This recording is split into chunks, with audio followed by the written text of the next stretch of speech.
The most powerful ruler in the ancient world was about to meet his match, and he had no idea what was coming.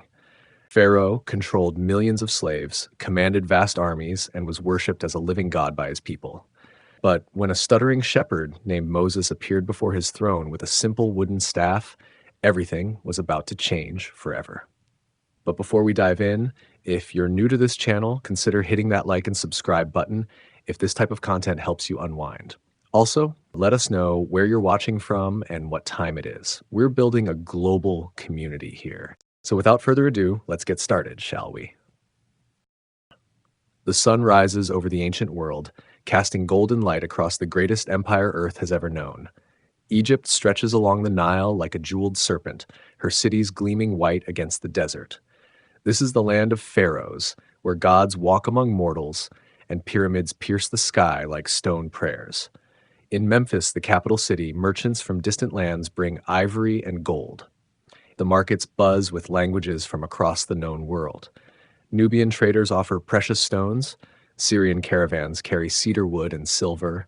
The wealth of nations flows through Egyptian hands like water through cupped palms. The Nile itself is Egypt's lifeline, her sacred river that floods each year with perfect timing. When the waters rise, they leave behind rich black soil that feeds the empire. The Egyptians call their land Kemet, the Black Land, for this fertile earth that makes their civilization possible. Without the Nile, Egypt would be nothing but sand and stone. But Egypt is far more than farmland and trade routes. She is a nation that believes in the divine right of kings. The pharaoh is not merely a ruler, but a living god, the earthly form of Horus, the falcon deity. When he speaks, the words carry divine weight. When he commands, the gods themselves are listening. The palace walls tell stories in painted hieroglyphs. Sacred bulls and golden beetles, ibis birds and lotus flowers all dance across the stone in eternal celebration. The priests say these images hold power, that they bridge the world of mortals and the realm of the gods. Every symbol has meaning. Every line carries weight. In the great temples, incense burns day and night. The smoke rises like prayers, carrying the hopes and fears of millions. Ra, the sun god, travels across the sky in his solar bark. Isis weaves her magic through love and loss. Osiris judges the dead in his hall of two truths. The pantheon is vast, complex, and deeply woven into every aspect of Egyptian life. The pharaoh's court is a place of beauty and terror.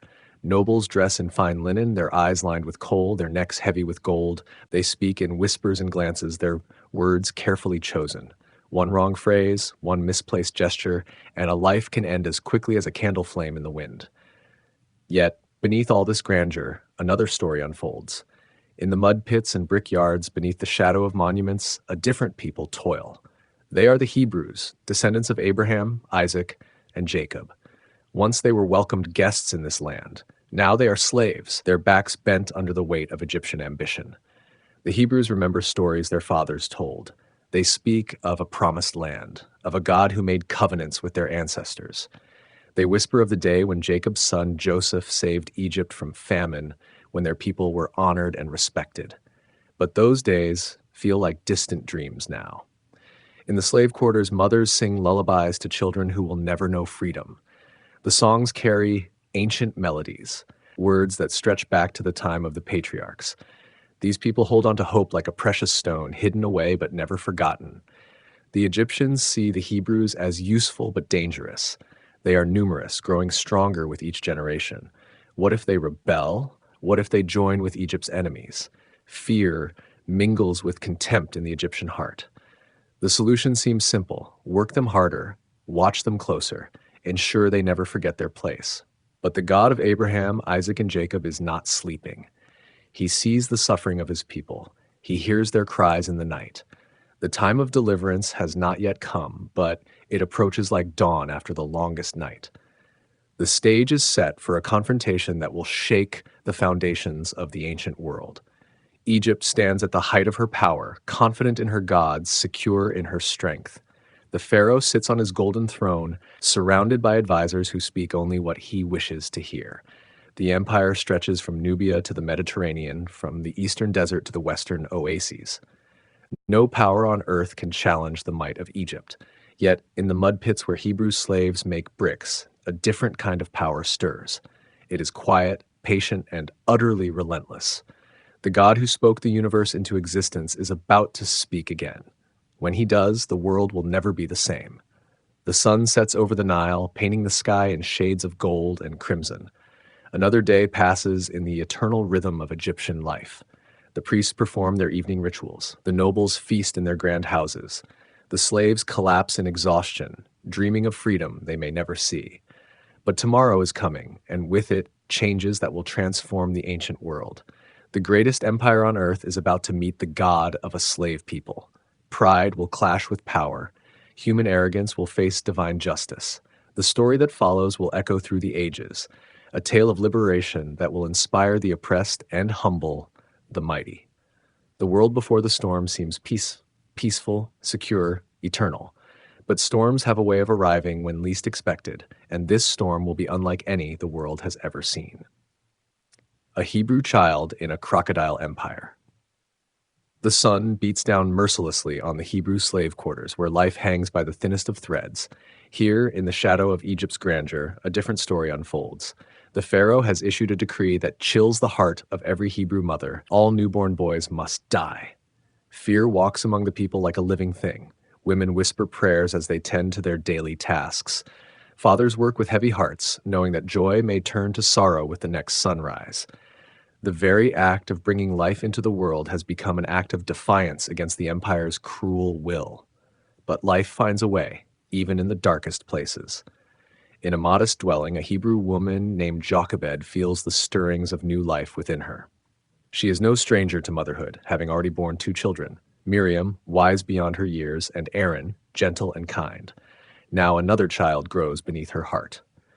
The months pass slowly. Each day brings new dangers, new fears. Hebrew midwives risk their lives to help women give birth in secret.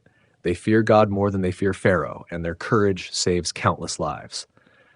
The empire's death decree meets quiet resistance in these humble homes. When Jochebed's time comes, she labors in silence. No cries of pain escape her lips, for sound might bring unwanted attention. Her daughter Miriam stands ready to help, her young hands steady despite her fear. The night wraps around them like a protective blanket as new life enters the world. The child is perfect. 10 tiny fingers, 10 tiny toes, a face that already shows character and strength. But he is a boy, and that simple fact makes him a target. Jochebed holds her son close, feeling the warmth of his small body against her chest. Love and terror war in her heart. For 3 months, they manage to hide him. Jochebed muffles his cries, keeps him hidden during the day, prays constantly for protection. The neighbors know but say nothing. The Hebrew community closes ranks around the secret child, understanding that his survival somehow matters more than their own safety. But babies grow, their voices strengthen, their needs become harder to meet in silence. The day comes when Jochebed knows she cannot hide him any longer. The risk grows with each passing hour. Soon, the Egyptian authorities will discover her secret, and then both mother and child will die. The Nile flows past the Hebrew quarter, the same river that brings life to all Egypt. Its waters are sacred to the Egyptians, home to their gods and source of their prosperity. But the Nile also holds danger. Crocodiles lurk in its depths, and the current can sweep away the unwary. Jochebed makes a decision that tears at her soul. She will trust her son to the river that sustains her captor's empire. It seems like madness, but sometimes madness is the only form of sanity left. She weaves a basket from papyrus reeds, the same plant that grows along the riverbank. Her fingers work with desperate precision. The basket must be waterproof, so she coats it with tar and pitch. Each layer is applied with a mother's care, for this small vessel will carry her most precious cargo. The work is painstaking, but love makes every detail important. This is an ark for a Hebrew child, a tiny boat that must navigate the dangerous waters of Egyptian power.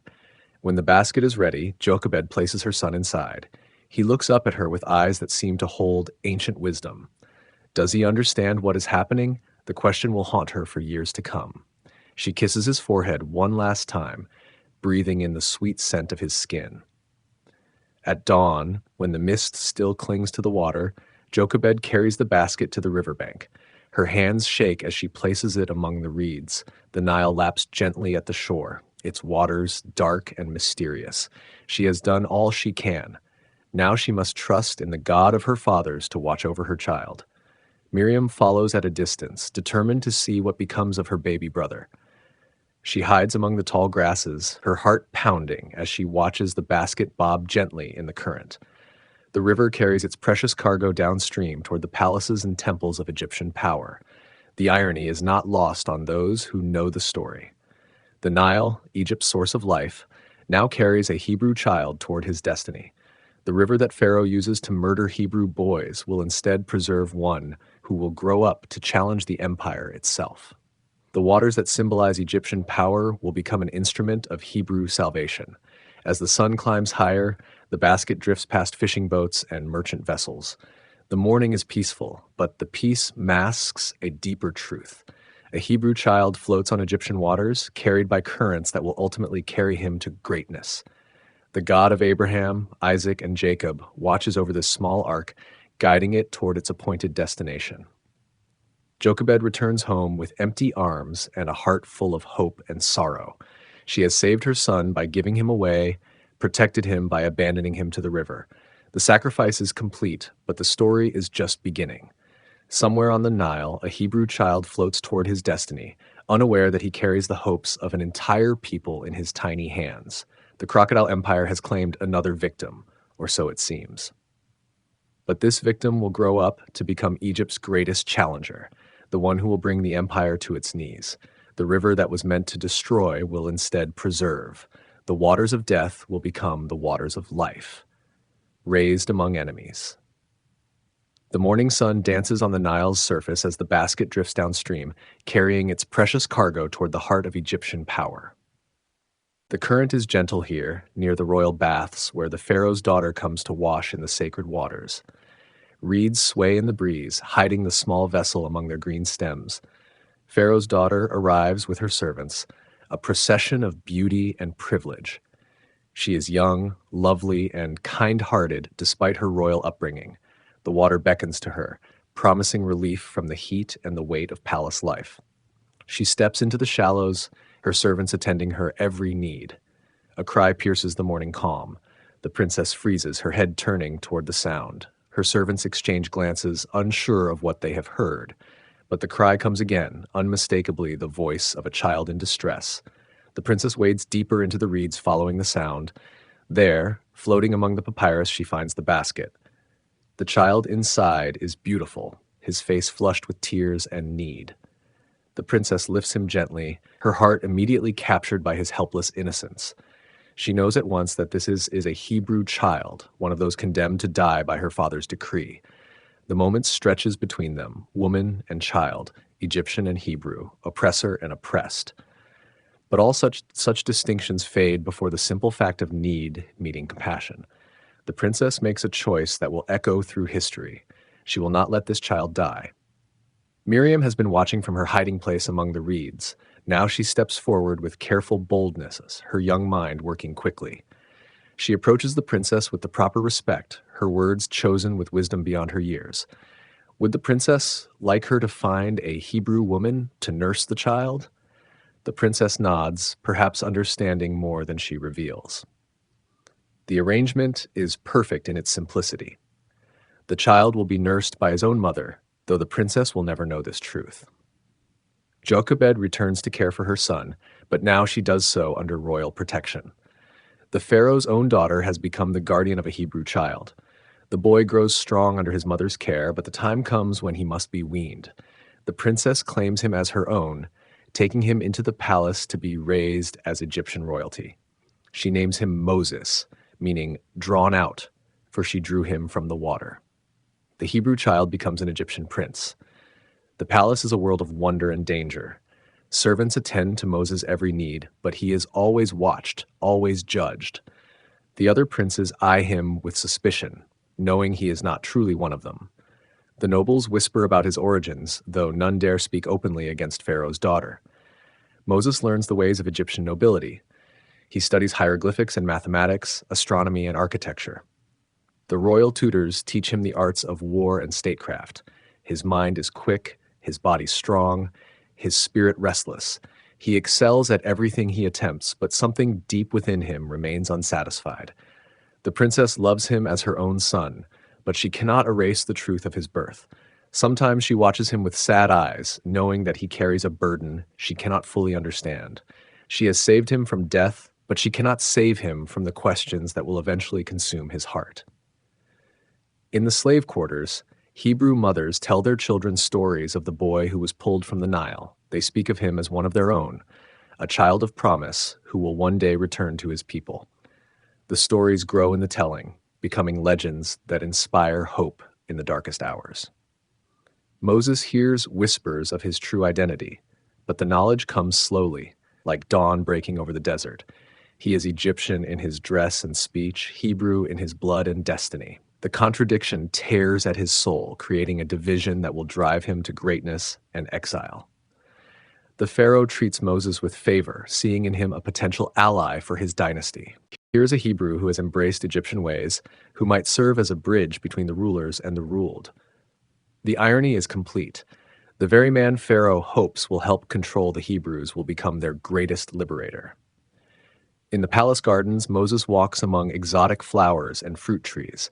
Peacocks strut across manicured lawns while fountains splash in marble basins. The wealth of the empire surrounds him, but he finds no peace in luxury.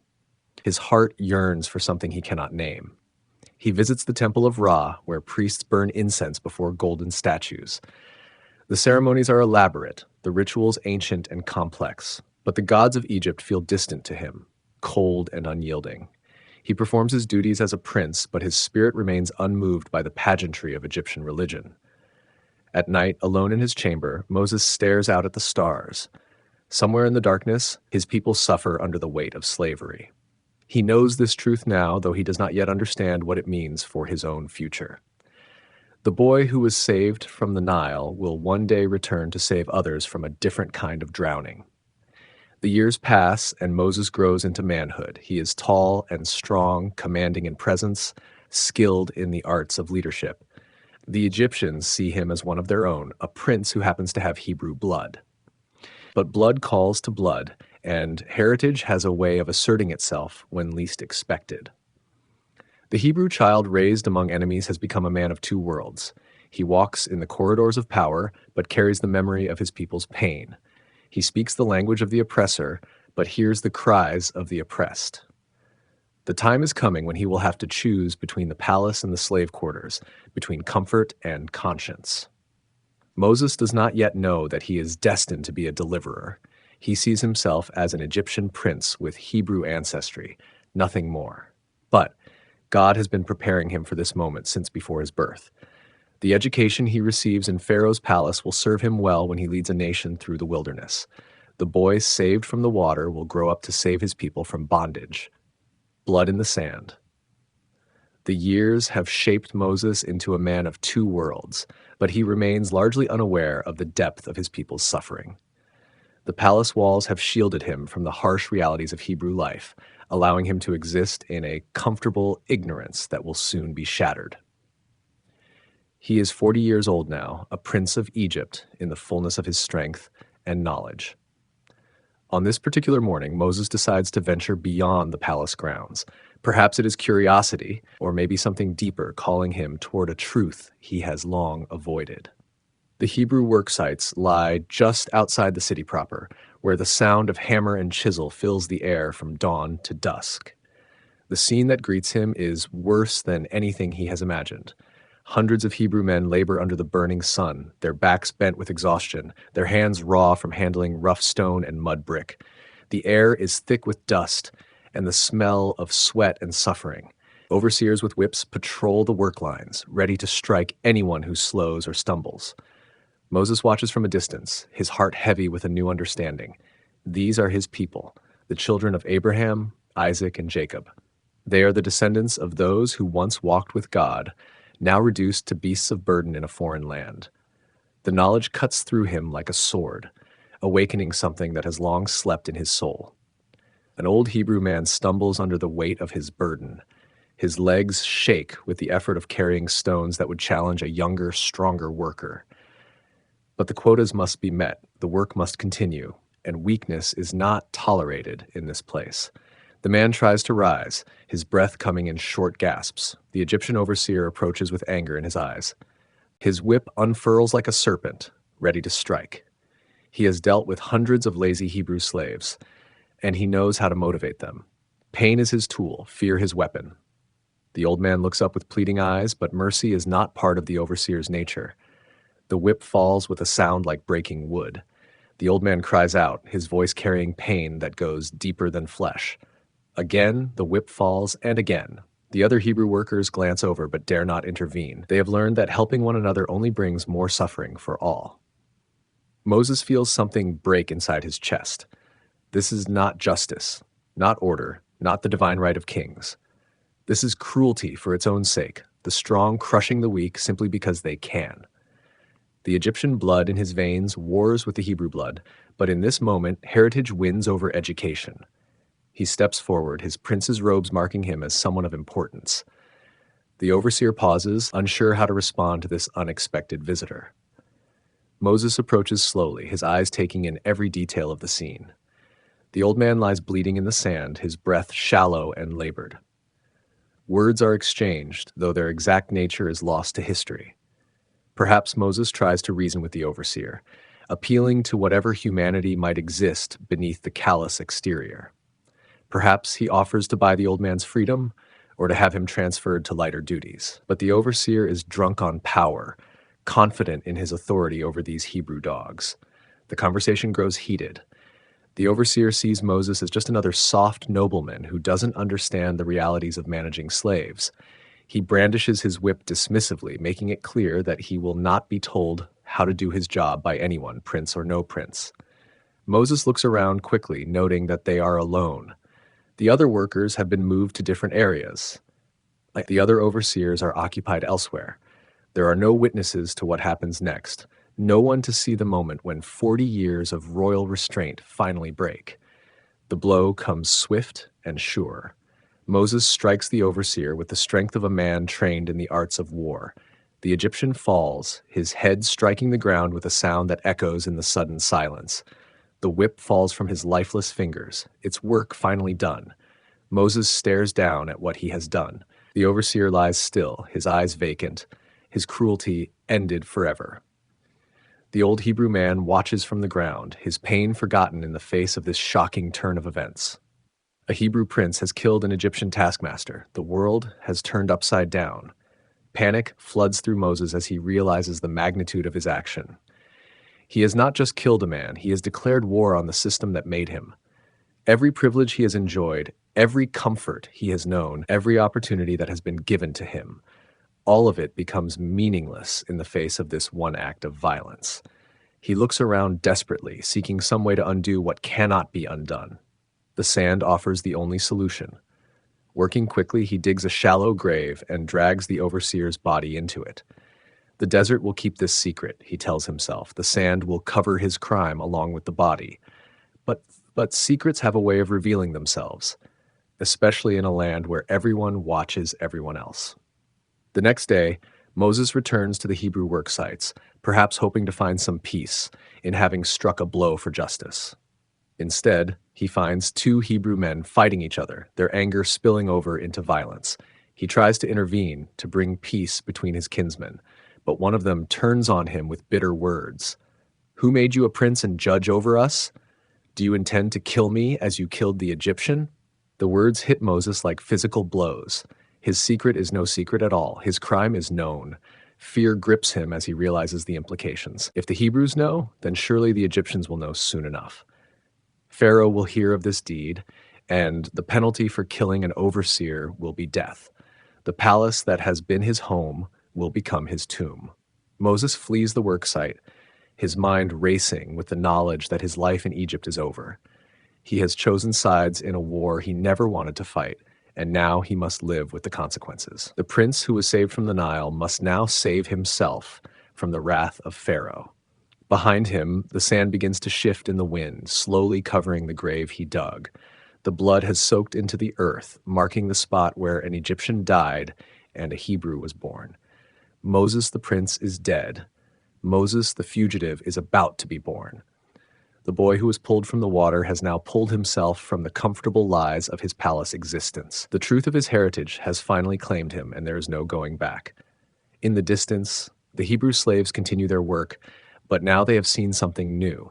One of their own has struck back. The first drops of blood have fallen in the sand, and more will follow before the story is done. Wilderness years. Moses runs through the night, his royal robes traded for the rough clothing of a common traveler. Behind him, the lights of Egypt fade into memory, but the weight of his actions follows like a shadow. The man who once walked the corridors of power now walks the desert paths, a fugitive carrying nothing but the knowledge of what he has done. The wilderness stretches endlessly before him, a vast sea of sand and stone beneath the star-filled sky. Each step takes him further from the only life he has known, deeper into a world where royal titles mean nothing and survival depends on wit and endurance. The desert cares nothing for the bloodlines of princes or the privileges of palace life. Days blend into nights as Moses pushes eastward, following ancient trade routes that connect Egypt to the lands beyond. The sun burns mercilessly during the day, while the cold at night cuts through his bones. Water becomes more precious than gold, food more valuable than jewels. The lessons of the wilderness are harsh but clear. He learns to read the signs of the desert, where to find water, which plants can be eaten, how to navigate by the stars. The soft hands of a prince become calloused and rough. The smooth face of nobility becomes weathered by sun and wind. Slowly, the desert strips away the last traces of his Egyptian identity. Near the border of Midian, exhaustion finally claims him. Moses collapses beside a well, his strength spent, his water gone. The well is deep and cool, its stone walls carved with the marks of countless travelers who have stopped here before him. He drinks deeply, feeling life return to his parched body. As he rests in the shade, 7 young women arrive to draw water for their flocks. They are Midianite shepherdesses, their faces bronzed by the sun, their movements graceful and sure. They work with the easy confidence of those who have spent their lives in the wilderness, their sheep and goats crowding around the well. But their peaceful work is interrupted by a group of rough shepherds who drive their flocks to the well. These men have no patience for the women's rights to the water. They push the sisters aside, watering their own animals first while the women wait helplessly. It is an old story, the strong taking from the weak. Something stirs in Moses as he watches this scene. He has fled Egypt to escape the consequences of standing up for the oppressed, but he cannot escape his own nature. The same righteous anger that led him to strike down the overseer now rises again. Some battles choose their fighters, regardless of the cost. Moses stands, his body still aching from the desert journey. The shepherds are surprised to see him. Travelers are rare in this remote place. He is clearly a foreigner, probably Egyptian by his appearance and speech. They expect him to mind his own business, as strangers usually do. Instead, Moses drives the shepherds away from the well. He is outnumbered, but something in his bearing makes them hesitate. Perhaps it is the way he carries himself, or the look in his eyes that speaks of a man who has already lost everything and therefore has nothing left to fear. The shepherds retreat, grumbling but unwilling to press the confrontation. The 7 sisters water their flocks in peace, their eyes grateful but curious. Who is this stranger who risks himself for women he does not know? When their work is finished, they invite him to share their meal and rest. The desert code of hospitality is sacred, especially for one who has shown such kindness. Their father is Jethro, also called Reuel, a priest of Midian and a man of wisdom and influence. When his daughters return early from their work, he asks why they have finished so quickly. They tell him of the Egyptian stranger who helped them at the well, and Jethro's interest is immediately aroused. "Where is he?" the old priest asks. Why did you leave him there? Invite him to share our meal." The daughters return to find Moses still resting by the well, and they bring him to their father's tent. Jethro welcomes him with the full hospitality of a desert chieftain, offering food, shelter, and safety. Over the evening meal, Moses tells his story carefully. He speaks of his Egyptian upbringing, his discovery of his Hebrew heritage, and his flight from Pharaoh's wrath. He does not hide the fact that he is a fugitive, but he presents his case with dignity and honesty.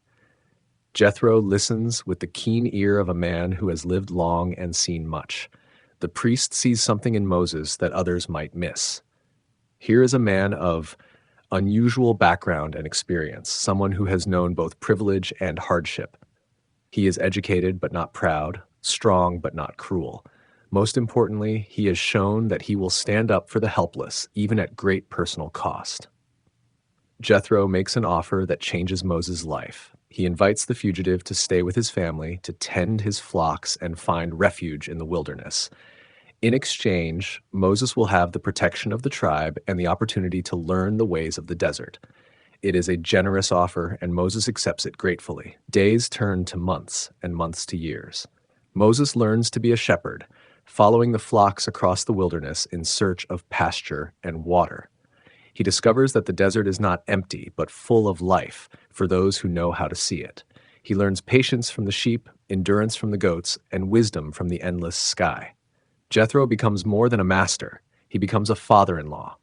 Moses marries Zipporah, one of the daughters who drew water at the well. Their wedding is a simple affair, celebrated under the stars with the music of pipes and drums. Love grows between them, quiet and steady like a desert spring. A son is born to them, and Moses names him Gershom, meaning stranger there, for he says, I have been a stranger in a foreign land. The child grows up knowing both Egyptian wisdom and Midianite freedom, raised by a father who has learned to find peace in the wilderness. The years pass like seasons, each one teaching Moses something new about himself and about God. The man who once commanded servants now serves sheep. The prince who lived in luxury now finds joy in simple things: a cool drink of water, a night sky full of stars, the laughter of his son. But the wilderness is doing more than teaching Moses desert survival. It is preparing him for something greater, something he cannot yet imagine. The anger that once drove him to kill is being tempered into righteous indignation. The impetuousness that made him flee is being refined into patient courage.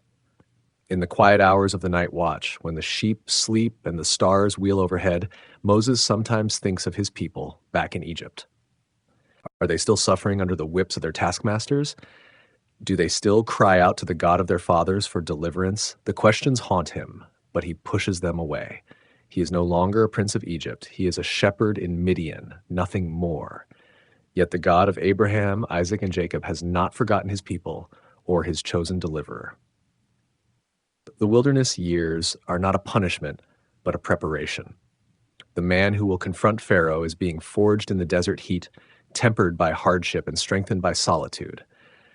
When the time comes, he will be ready. The burning bush. 40 years have passed since Moses fled Egypt as a fugitive prince. Now he moves through the wilderness with the easy grace of a man who has learned its ways.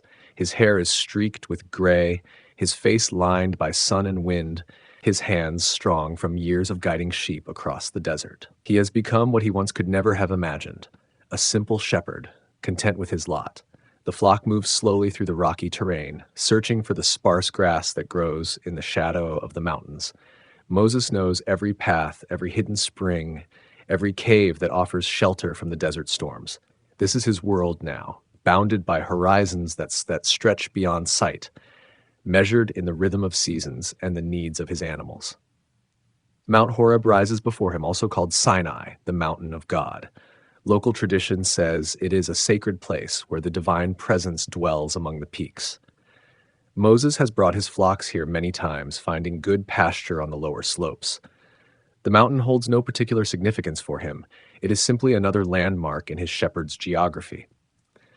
But today, something is different. As he guides his sheep around a rocky outcrop, a strange sight catches his eye. A bush burns on the mountainside, its branches crackling with flame. There is nothing unusual about brush fires in the desert. The dry wood ignites easily under the scorching sun. Moses glances at it briefly, then turns his attention back to his flock. Yet something makes him look again. The bush continues to burn, but it is not being consumed. The flames dance among the branches, bright and fierce, but the leaves remain green and the wood stays whole. This is not a natural fire, and Moses knows about the desert to recognize when something defies the laws of nature. Curiosity draws him closer. He secures his sheep in a sheltered area where they can graze safely. then approaches the burning bush with the caution of a man who has learned to respect the mysteries of the wilderness. The flames grow brighter as he nears, but they give off no heat, consume no fuel, leave no ash in their wake. As he stands before this impossible sight, a voice speaks from the heart of the fire. It is not the roar of flames or the whisper of wind, but a voice that carries the weight of eternity. "Moses, Moses," it calls, and the sound goes straight to his heart, like an arrow finding its mark. Moses responds as any man would to such an impossible moment. "Here I am," he says, his voice steady despite the trembling in his limbs. The words come naturally, though he does not understand what is happening or why he has been chosen to witness this mystery. "Do not come any closer," the voice commands. "Take off your sandals, for the place where you are standing is holy ground." Moses obeys without question, his hands shaking as he removes his simple leather sandals. The ground beneath his feet is warm, not with the heat of sun-baked stone, but with something else entirely. "I am the God of your father, the God of Abraham, the God of Isaac, and the God of Jacob." The words hit Moses like a physical blow. This is not some desert spirit or mountain deity. This is the God of his people, the God of the covenant, the God who made promises to his ancestors that have never been forgotten. Moses hides his face, unable to look upon the burning bush. The God of his fathers has found him in the wilderness, called him by name, spoken to him from the fire. The shepherd's simple life has been shattered in an instant, replaced by something vast and terrible and wonderful.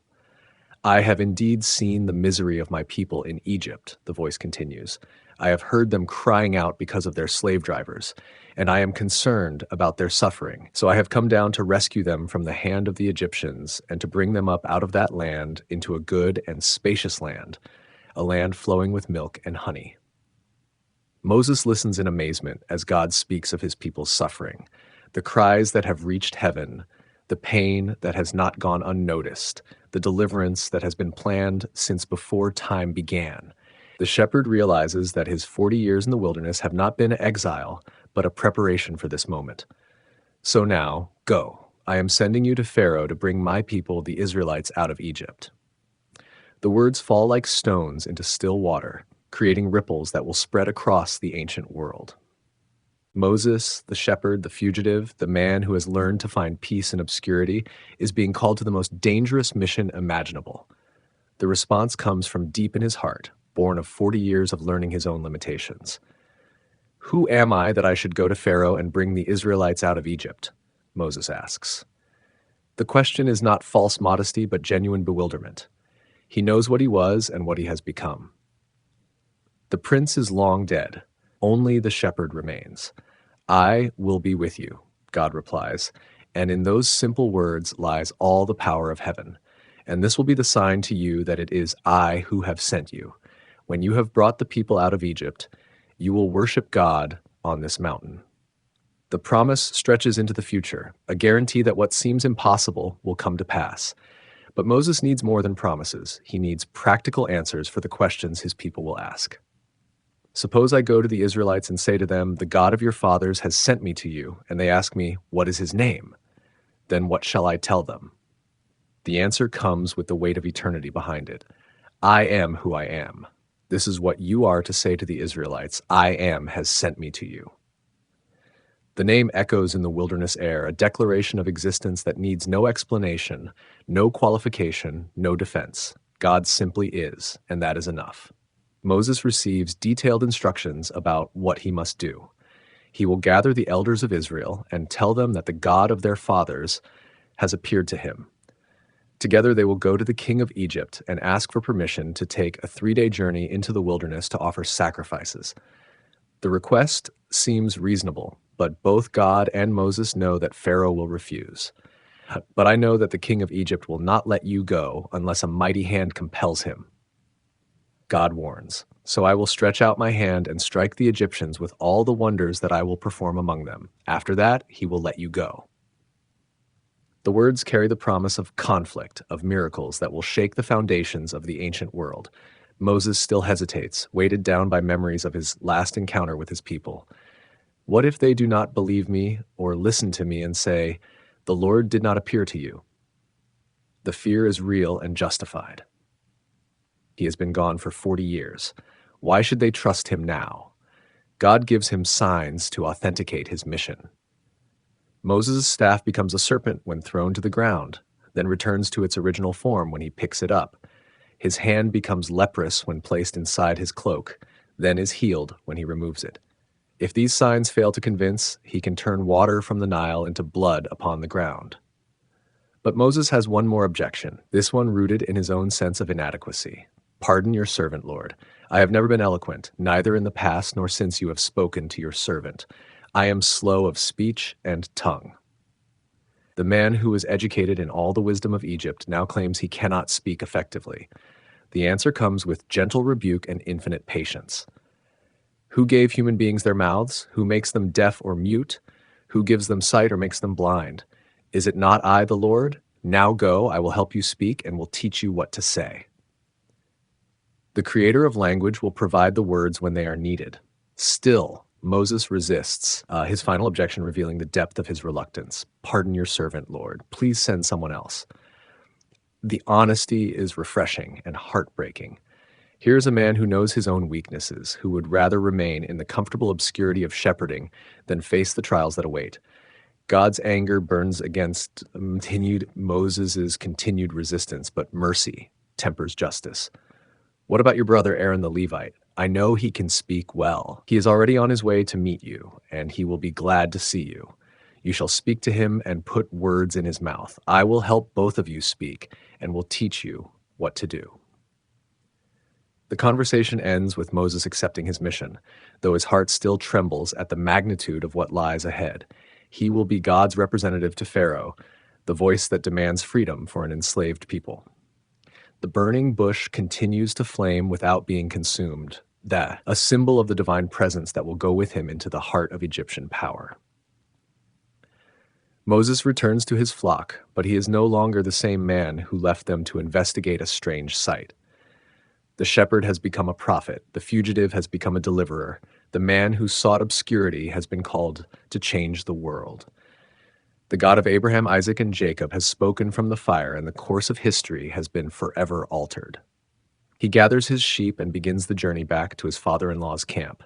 Each step takes him closer to a reunion with his family, but also closer to the moment when he must leave them behind. The mission that began with a burning bush will end with the liberation of a nation. But first it must begin with the hardest step of all, saying goodbye to the life he has built in the wilderness. The mountain of God grows smaller behind him, but the memory of the burning bush burns bright in his mind. He has seen the impossible, heard the voice of the Almighty, been chosen for a task that will test every fiber of his being. The shepherd's crook in his hand will become a rod of divine power. The man who tended sheep will soon tend an entire people through the wilderness toward their promised land. Return to Egypt. Moses stands before Jethro with words that will change everything. The old priest listens as his son-in-law describes the burning bush, the voice from the flames, and the mission that has been placed upon his shoulders. There is no doubt in Jethro's mind that God has indeed spoken. He has seen the change in Moses, the new purpose that burns in his eyes like an inner fire. Go in peace, Jethro says simply, giving his blessing to a journey that will take Moses far from the safety of Midian. The words carry weight, for they come from a man who understands the ways of God and the cost of obedience. Jethro knows he may never see his daughter and grandson again, but he also knows that some callings cannot be refused. Zipporah prepares for the journey with the quiet efficiency of a desert woman. She packs only what is essential, knowing that their path leads toward uncertainty. Their son Gershom watches with wide eyes as his father gathers the tools of their simple trade. The boy does not understand that their peaceful life is ending, that adventure and danger lie ahead. The journey to Egypt begins with farewells that tear at Moses' heart. This family has been his anchor for 40 years, his refuge from the storms of memory and regret. But the voice from the burning bush has made staying impossible. He must return to the land of his birth, to the people of his blood, to the confrontation that has been waiting for 4 decades. As they travel the ancient roads that connect Midian to Egypt, Moses receives another divine message. God speaks to him about the mission ahead, preparing him for what he will find when he reaches his destination. The words are both encouraging and sobering, promising success but warning of the cost. When you return to Egypt, see that you perform before Pharaoh all the wonders I have given you the power to do, God instructs. But I will harden his heart so that he will not let the people go. Then say to Pharaoh, this is what the Lord says, Israel is my firstborn son, and I told you, let my son go so he may worship me. But you refused to let him go, so I will kill your firstborn son. The prophecy chills Moses to the bone. He understands now that this will not be a simple negotiation, but a war between the God of Israel and the gods of Egypt. Blood will be spilled before the end comes, and the final plague will strike at the heart of Egyptian power itself. But first, there is Aaron to find. God has promised that Moses' brother is already on his way, traveling from Egypt toward the wilderness.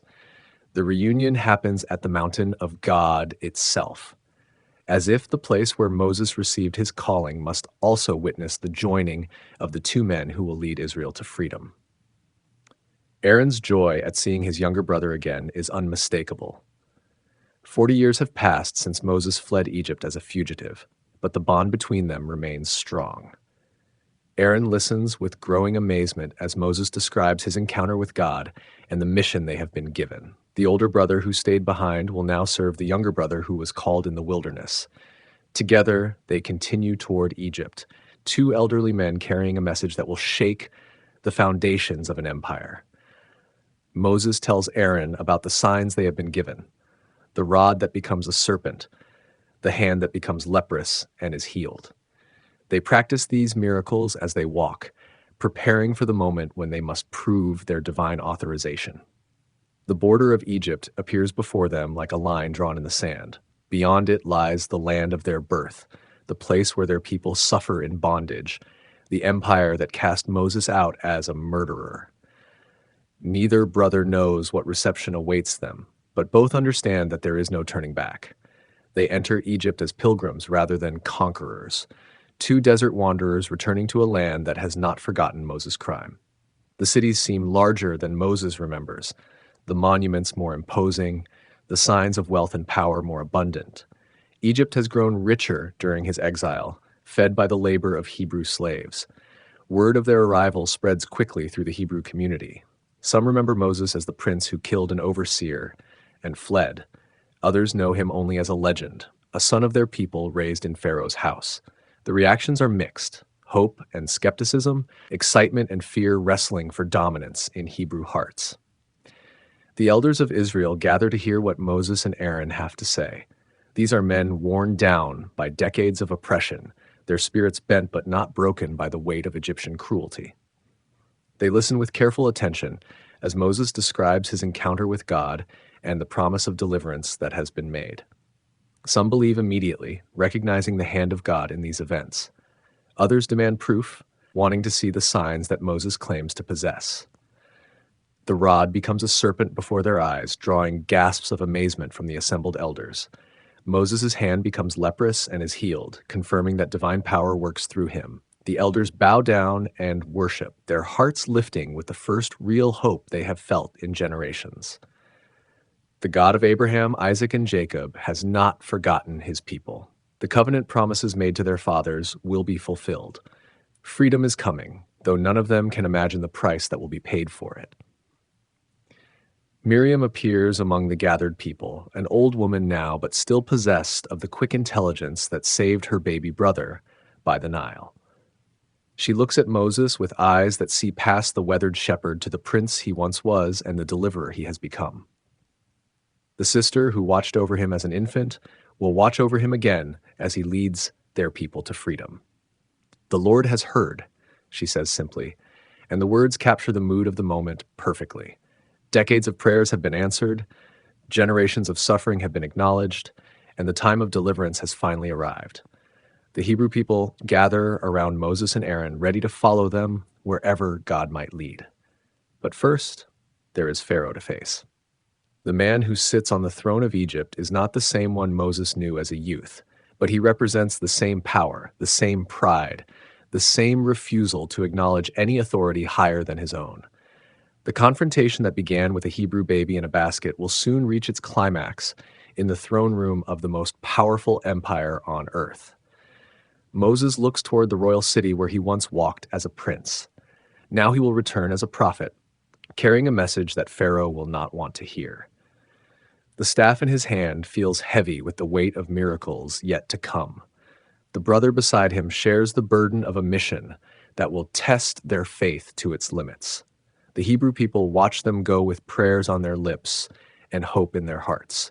The God who saved Moses from the Nile is about to save all of Israel from bondage. The greatest confrontation in human history is about to begin, and it will end with either the liberation of a people or the destruction of their would-be deliverers. First confrontation. The palace of Pharaoh rises from the desert like a man-made mountain, its walls gleaming white under the Egyptian sun. Guards in bronze armor stand at every entrance, their spears glinting like deadly promises. This is the seat of absolute power, where the word of one man determines the fate of millions. Into this fortress of human pride, two Hebrew brothers walk with nothing but faith and a shepherd's staff. Moses and Aaron pass through corridors he once knew as home. The walls still bear the same painted stories of Egyptian glory, the same boasts of divine kingship, the same celebration of power that acknowledges no limits. But now Moses sees these images with different eyes. The prince who once admired these monuments now recognizes them as symbols of the oppression crushing his people. Courtiers whisper as they pass, recognizing the infamous Hebrew prince who fled Egypt 40 years ago. Some remember him as a promising young nobleman who threw away his future for a moment of misguided passion. Others know only the stories that have grown around his name, tales of murder and exile that have become legend in the royal household. The throne room opens before them, vast and echoing, designed to make petitioners feel small and insignificant. Golden pillars reach toward a ceiling painted with stars and sacred symbols. The floor is polished stone that reflects the light of 100 oil lamps. At the far end, elevated on a platform that requires supplicants to look up in submission, sits the throne of Pharaoh. This is a different man than the one Moses knew in his youth. This Pharaoh is younger, harder, more conscious of his divine status and the absolute nature of his authority. He wears the double crown of Upper and Lower Egypt, the symbols of a god-king who rules from the cataracts of Nubia to the shores of the Mediterranean. His eyes are cold, calculating, completely without mercy. Moses feels the weight of 40 years pressing down upon him as he approaches the throne. The last time he stood in this room, he was a prince with unlimited prospects. Now he returns as a shepherd and a fugitive, carrying a message that will challenge everything this empire represents. His legs feel weak, but he forces himself to walk steadily forward. Aaron speaks first, his voice carrying clearly in the vast space. The words have been rehearsed during their journey, but they still carry the shock of absolute audacity. Thus says the Lord, the God of Israel, let my people go so that they may hold a festival to me in the wilderness. The request seems simple, almost reasonable, but everyone in the room understands its true implications. Pharaoh's response comes like a slap across the face. Who is the Lord, that I should obey him and let Israel go? The question drips with contempt and incredulity. I do not know the Lord, and I will not let Israel go. The words echo in the throne room, a declaration of war against the God of heaven itself. The brothers try again, their voices steady despite the danger they face. The God of the Hebrews has met with us, they explain. Now let us take a 3-day journey into the wilderness to offer sacrifices to the Lord our God, or he may strike us with plagues or with the sword. The warning is clear, but Pharaoh hears only insolence. The king rises from his throne, his anger building like a desert storm.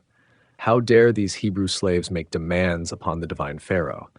How dare they claim that their God, if such a being even exists, has authority over the ruler of Egypt? The very suggestion is blasphemy, an insult to every principle upon which Egyptian civilization rests. Moses and Aaron, Pharaoh says, his voice dripping with disdain, why are you taking the people away from their labor? Get back to your work. The dismissal is meant to end the conversation, but Moses stands his ground. The shepherd who learned courage in the wilderness will not be cowed by royal anger. The people of Israel are numerous, Pharaoh continues. his mind already turning to the practical implications of this disturbance. And you are stopping them from working. The economics of empire matter more to him than the spiritual claims of slaves. Labor disrupted means profits lost, quotas missed, the smooth functioning of power interrupted. The audience is over, but its effects will ripple through Egypt like stones thrown into still water. Pharaoh has made his position clear. He recognizes no authority higher than his own, acknowledges no god greater than himself, accepts no challenge to his absolute power. The gauntlet has been thrown down, and the battle lines are drawn. That very day, Pharaoh issues new orders to the Hebrew overseers and taskmasters. The demand for freedom will be met with increased oppression. If the Hebrew slaves have time to dream of liberation, they clearly are not working hard enough. The solution is simple. Make their burdens heavier, their quotas higher, their lives more desperate. You are no longer to supply the people with straw for making bricks, the orders read. Let them go and gather their own straw, but require them to make the same number of bricks as before. Do not reduce the quota. They are lazy. That is why they are crying out, "Let us go and sacrifice to our God." The cruelty of the new policy is breathtaking in its efficiency. The Hebrews must now gather their own straw while maintaining the same impossible production quotas. Their days grow longer, their rest shorter, their strength more quickly exhausted.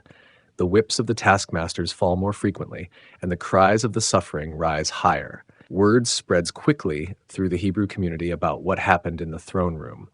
Some blame Moses and Aaron for making their situation worse. Others continue to hope that God will deliver them despite this setback.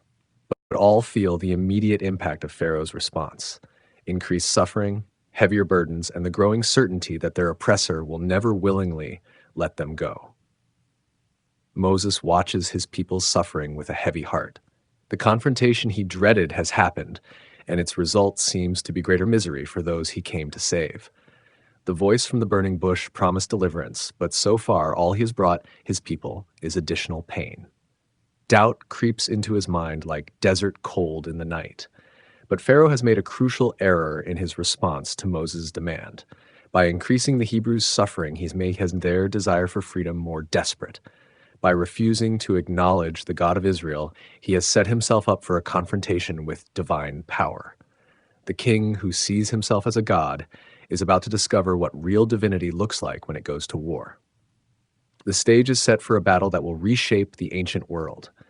On one side stands the mightiest empire on earth, confident in its power, secure in its gods, convinced of its own invincibility. On the other side stands an enslaved people and their God, armed with nothing but faith and the promise of deliverance. The first round has gone to Pharaoh, but the fight has only just begun. In the Hebrew quarters, mothers comfort crying children with whispered promises that God has not forgotten them.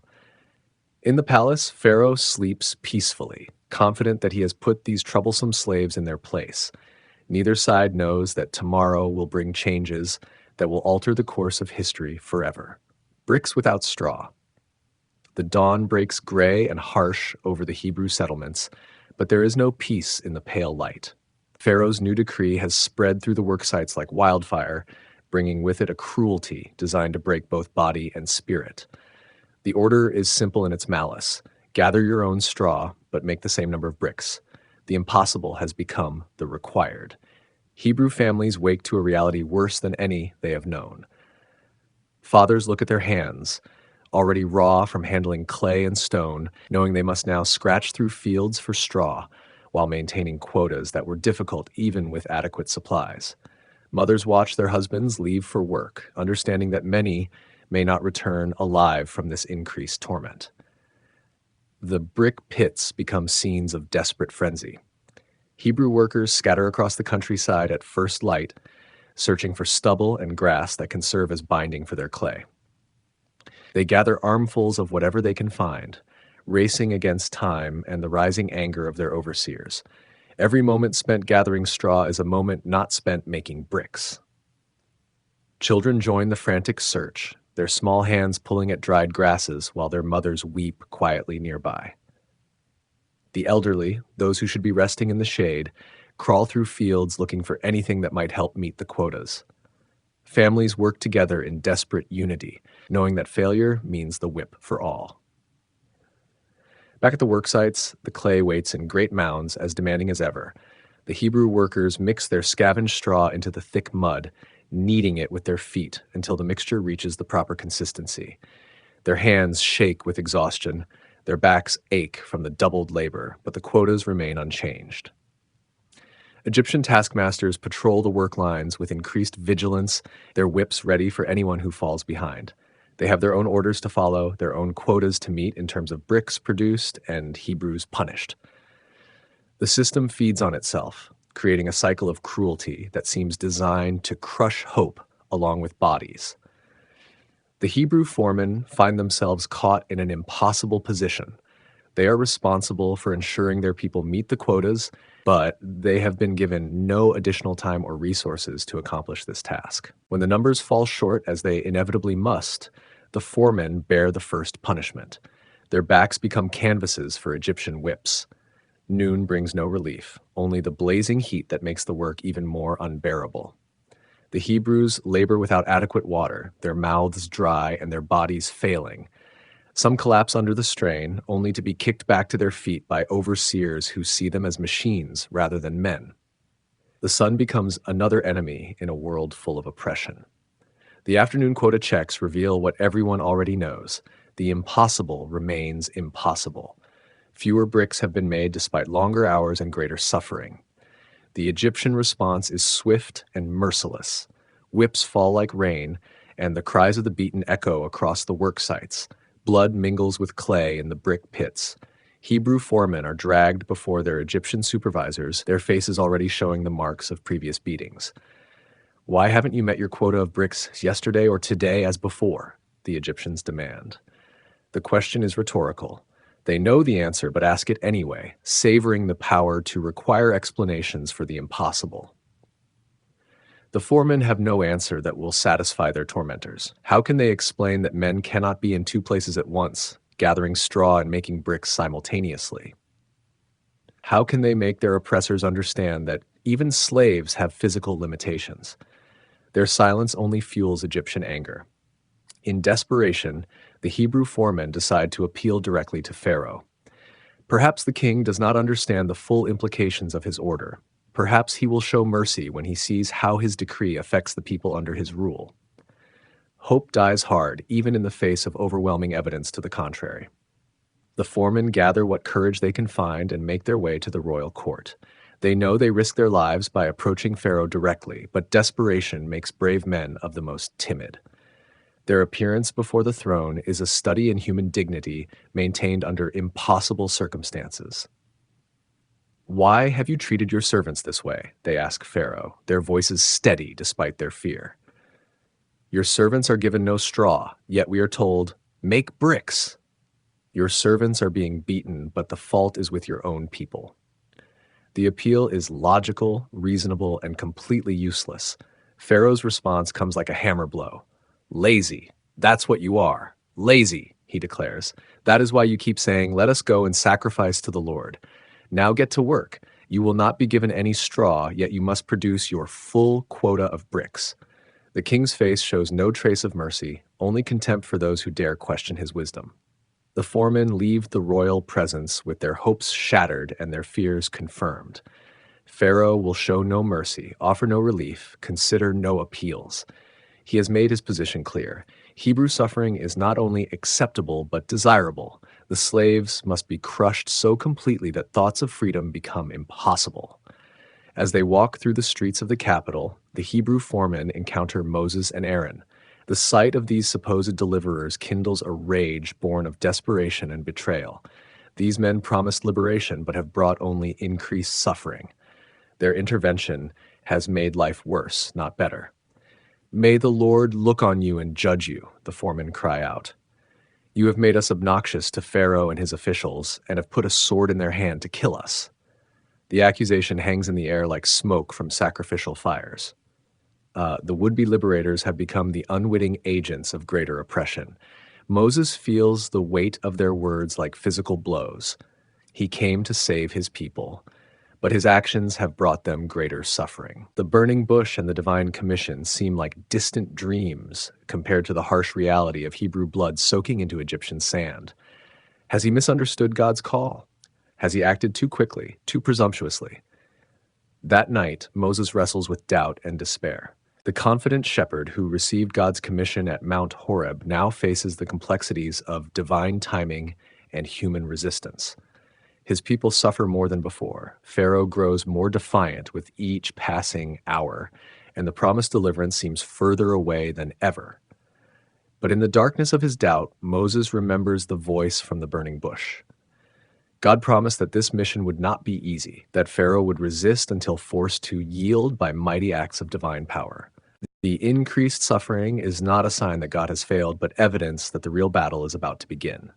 The bricks made without straw will be the last bricks Hebrew hands make for Egyptian masters. The suffering of this day will become the foundation for tomorrow's liberation. Pharaoh has shown his true nature, and now God will show his. The stage is set for a demonstration of divine power that will echo through the ages. Genealogy of a deliverer. In the midst of suffering and confrontation, the narrative pauses to remember the roots from which deliverance grows. The story of Moses and Aaron is not merely a tale of individual heroism, but the culmination of generations of promise and covenant. Their lineage stretches back through time like a golden thread, connecting the present moment to ancient vows made by God to their forefathers. The genealogy begins with Jacob, who wrestled with God and received the name Israel. His 12 sons became the fathers of the tribes that now labor under Egyptian oppression. Among these sons was Levi, set apart by divine providence for a special role in the service of the Most High. From Levi's line would come the priests and teachers who would guard the spiritual heritage of Israel. Levi lived 137 years, long enough to see his descendants multiply in Egypt. His sons were Gershon, Kohath, and Merari, each destined to father clans that would serve the tabernacle in the wilderness. But it was Kohath who carried the lineage forward toward Moses and Aaron, Kohath whose descendants would bear the sacred ark and tend the holy vessels. Kohath took a wife from among his people and lived 133 years. His sons included Amram, whose name means exalted people, a fitting designation for one whose children would lead Israel to freedom. The genealogy moves forward with careful precision, each generation building toward the moment when God's chosen deliverer would be born. Amram married Jochebed, his father's sister, in keeping with the customs of their time. Their union was blessed with 3 children who would each play crucial roles in Israel's redemption. Miriam came first, the sister whose quick thinking saved a baby brother from the Nile. Aaron followed, the elder brother whose eloquent speech would complement Moses' powerful deeds. Then came Moses himself, born in a time of persecution, saved by divine providence, raised in the enemy's household, exiled to the wilderness, and finally called back to fulfill his destiny. His very existence testified to God's faithfulness across the generations. The child who should have died became the man who would lead his people to life. Aaron's family line is also traced with care, for his descendants would inherit the priesthood of Israel. He married Elisheba, daughter of Aminadab and sister of Nahshon, connecting their lineage to other prominent families within the nation. Their sons were Nadab and Abihu, Eleazar and Ithamar, each destined for roles in the religious life of the liberated people. The genealogy serves multiple purposes in the midst of this great drama. It anchors the story in real history, showing that Moses and Aaron were not mythical figures but actual men with real families and traceable heritage. It demonstrates God's faithfulness across generations, revealing how divine promises work themselves out through ordinary human relationships. More importantly, the genealogy establishes the legitimacy of Moses and Aaron's mission. They are not outsiders presuming to lead Israel, but authentic sons of the covenant people. Their authority comes not only from their divine calling, but from their membership in the tribe set apart for service to God. They speak as brothers to brothers, not as strangers to a foreign people. The listing of names and relationships also emphasizes the communal nature of Israel's redemption. While Moses and Aaron are the primary instruments of deliverance, they represent the culmination of generations of faithful living. Their ancestors maintained the covenant relationship even in slavery, passing down the promises of God from father to son, mother to daughter. Jochebed's courage in saving Moses becomes part of a larger pattern of faithfulness that spans the centuries.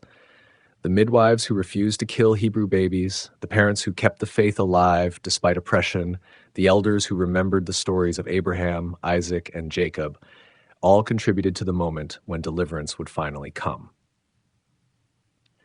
The genealogy also looks forward to the future roles these families will play in Israel's religious life. Aaron's descendants will serve as priests, offering sacrifices and teaching the law. The Levites will assist in worship and maintain the sacred traditions. The structure of Israel's spiritual life is embedded in these family relationships. In the midst of Pharaoh's increased oppression, this genealogical interlude provides a quiet reminder that God's plans unfold across generations, not just in single moments of crisis. The suffering of the present hour serves a purpose within a larger design that stretches from the promise to Abraham to the inheritance of Canaan. The names themselves carry weight and meaning. Amram means exalted people, pointing to Israel's future status as God's chosen nation. Aaron means enlightened or mountain of strength, appropriate for one who would speak God's words to Pharaoh. Moses means drawn out, commemorating his rescue from the Nile, but also prophesying his role in drawing Israel out of bondage. The genealogy grounds the miraculous events about to unfold in the solid reality of human relationships and historical continuity. The God who calls Moses from the burning bush is the same God who made promises to Abraham 4 centuries earlier. The deliverance about to begin represents the fulfillment of ancient covenants, not the sudden intervention of a previously unknown deity.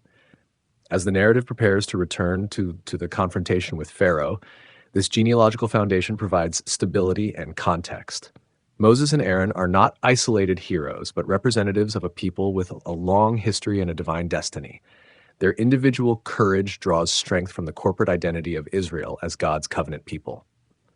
The genealogy ends where it began, with Moses and Aaron standing before Pharaoh as representatives of the God of Israel. But now their mission has deeper resonance, rooted in centuries of promise and generations of faithfulness. They speak not only for themselves, but for all who came before them and all who will come after. The deliverance of Israel begins with individuals, but encompasses a nation. In the quiet recitation of names and relationships, the stage is set for the mighty acts of God that will follow. The genealogy provides the human foundation for divine intervention, showing how God works through ordinary families to accomplish extraordinary purposes. Moses and Aaron are ready to fulfill their calling, backed by the authority of their heritage and the power of their God. The staff becomes a serpent point. Morning light filters through the massive columns of Pharaoh's throne room. The air hangs heavy with incense and expectation. Moses stands before the golden throne, his weathered shepherd's staff clutched in calloused hands. Beside him, Aaron waits with the patience of a man who has learned to trust in powers beyond his understanding. Pharaoh leans forward on his throne, adorned in the sacred regalia of a living God. The uraeus serpent gleams from his crown, symbol of divine protection and royal power. Court officials whisper among themselves, their voices creating a soft murmur that echoes off stone walls decorated with scenes of conquest and glory. "You speak of signs and wonders," Pharaoh says, his voice carrying the authority of centuries. "Show me this power your God possesses." Moses nods to Aaron. The moment has arrived, the first demonstration of divine authority in the heart of Egyptian power. Aaron steps forward and casts his staff onto the polished marble floor. The wooden rod strikes stone with a sharp crack that reverberates through the chamber. Then silence. Complete, breathless silence. The staff begins to writhe. Wood transforms into flesh. Scales shimmer into existence along its length. A serpent rises from where the staff fell, lifting its head with ancient wisdom gleaming in unblinking eyes. The snake moves with fluid grace, its body coiling and uncoiling as courtiers gasp and step backward. But Pharaoh remains unmoved. A slight smile plays at the corners of his mouth. He claps his hands twice, and the sound echoes like thunder in the vast space. From the shadows emerge his magicians, men schooled in the secret arts of Egypt. They carry their own staffs, ornate rods carved with hieroglyphs and inlaid with precious metals. These are the wise men who have served Pharaoh's house for generations, guardians of mystical knowledge passed down through temple schools. The first magician steps forward. His robes rustle as he moves, fabric adorned with symbols of power and protection. He speaks words in the ancient tongue, syllables that seem to hang in the air like visible things. Then he too casts down his staff. Another serpent appears, then another, as each magician performs the same feat. Soon the throne room floor writhes with serpents, their scales catching torchlight as they move in sinuous patterns across the marble. Pharaoh's laughter fills the chamber. You see, Moses, your God's power is nothing new. Egypt has known such mysteries since before your people were even born. But as the echoes of his laughter fade, something remarkable happens. Aaron's serpent, the one born from a simple shepherd's staff, begins to move with purpose. It approaches the other snakes not with fear, but with dominion. One by one, it swallows them whole. The court falls silent again. Where moments before several serpents had slithered, now only Aaron's remains. It pauses for a moment as if surveying its conquered domain, then becomes still. Wood again, lifeless. Aaron reaches down and picks up his staff, now returned to its original form. The magicians stare at their empty hands. Their staffs are gone, consumed along with the serpents they had become. Years of training, artifacts of power, swallowed in moments by something they cannot understand or replicate. Pharaoh's expression hardens. The smile vanishes from his face like water evaporating in desert heat. He has witnessed something beyond his magician's skill, beyond the wisdom of Egypt's temples. Yet pride runs deeper than recognition in the heart of one who believes himself divine. Impressive, he says finally, his voice steady despite what he has seen. But tricks and illusions do not move the heart of Pharaoh. If your God wishes to compete with the powers of Egypt, he will need to do more than parlor magic. Moses meets the king's gaze without flinching. This is only the beginning. What you have seen is merely a whisper of what is to come. The God of Abraham, Isaac, and Jacob will show his power until all Egypt knows there is none like him in all the earth. The warning hangs in the air as Moses and Aaron turn to leave. Their footsteps echo in the vast chamber, growing fainter as they walk towards sunlight streaming through the great doors. Behind them, Pharaoh sits motionless on his throne, his magicians standing with empty hands and troubled hearts. The battle lines have been drawn. Divine power has made its first move on the board of human pride. What began with a staff becoming a serpent will crescendo into wonders that will shake the foundations of the mightiest empire on earth.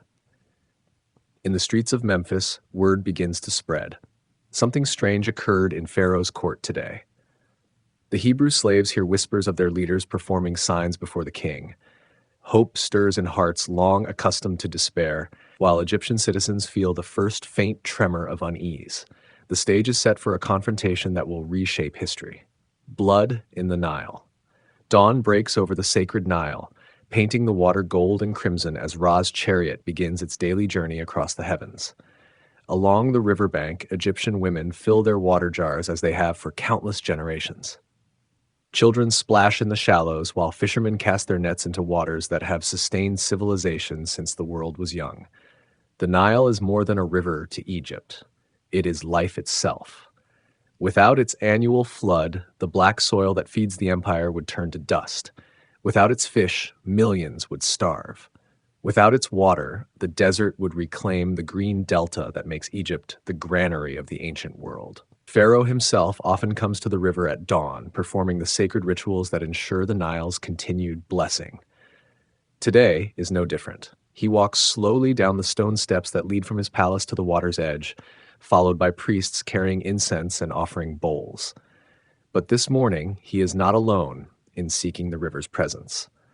Moses stands knee-deep in the flowing water, his staff raised toward heaven. Aaron beside him holds his own rod over the current that has blessed Egypt for thousands of years. The morning light catches the silver in their beards as they wait for their king to notice them.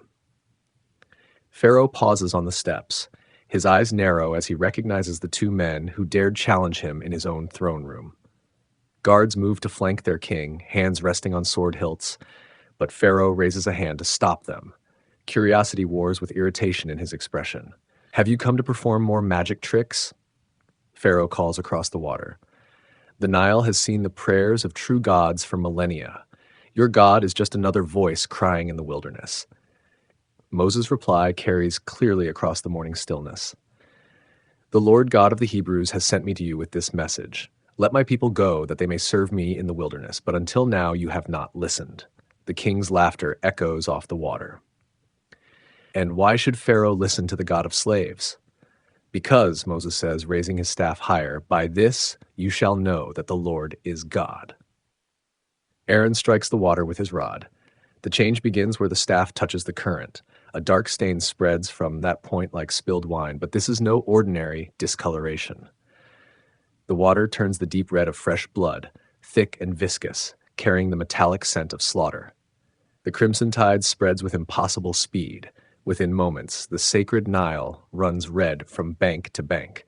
The transformation flows both upstream and downstream, defying the laws of current and gravity. What had been clear, life-giving water becomes a river of blood that stretches beyond the horizon. Fish begin to rise to the surface, their silver bodies floating lifeless in the crimson current. The smell of death mingles with the morning incense, creating a nauseating blend that makes even the hardened guards cover their faces with their cloaks.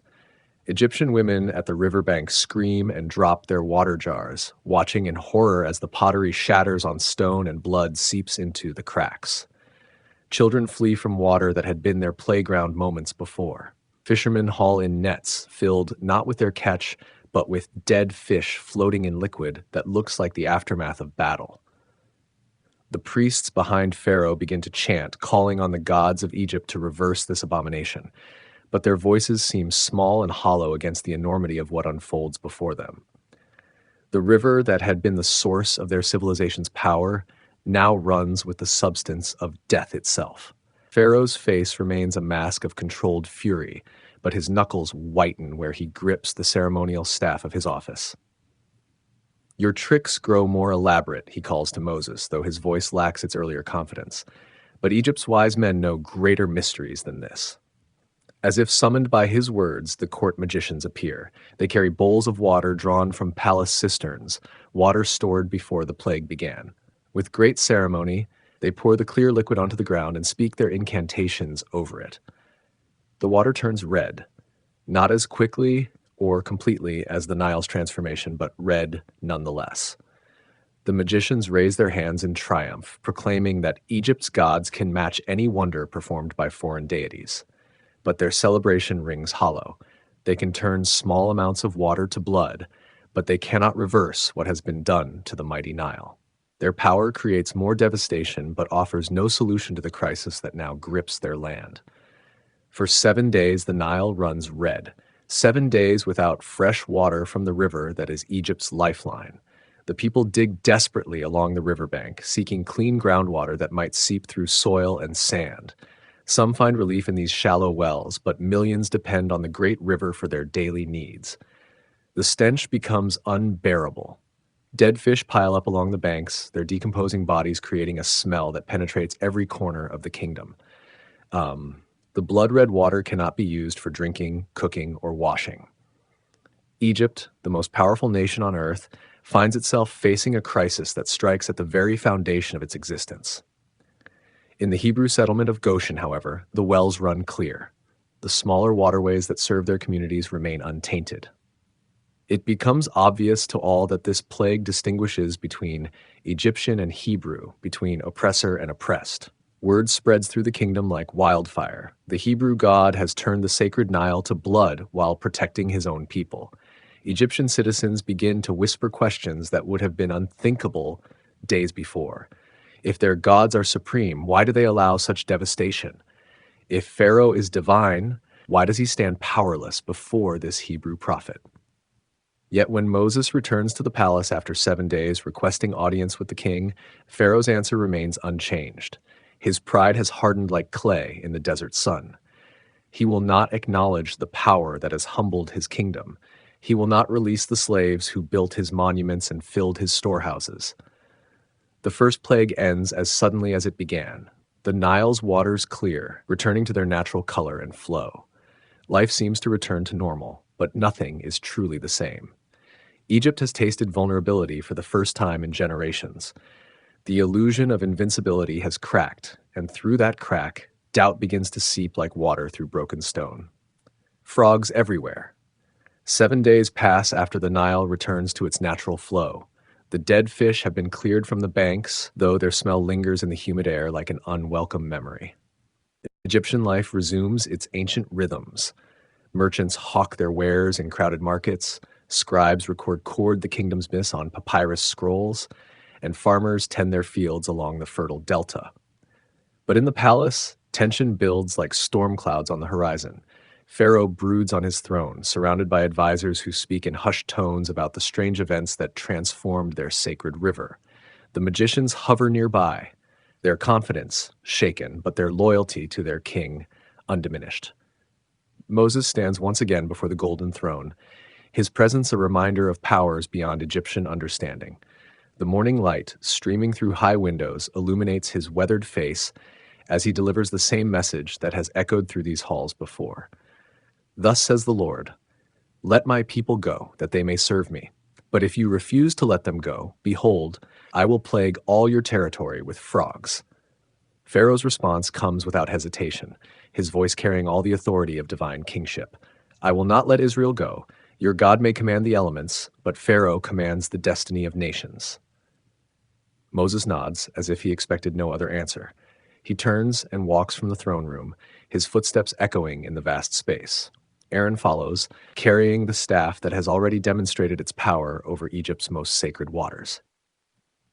They make their way to the Nile's edge, where the water once again flows clear and life-giving.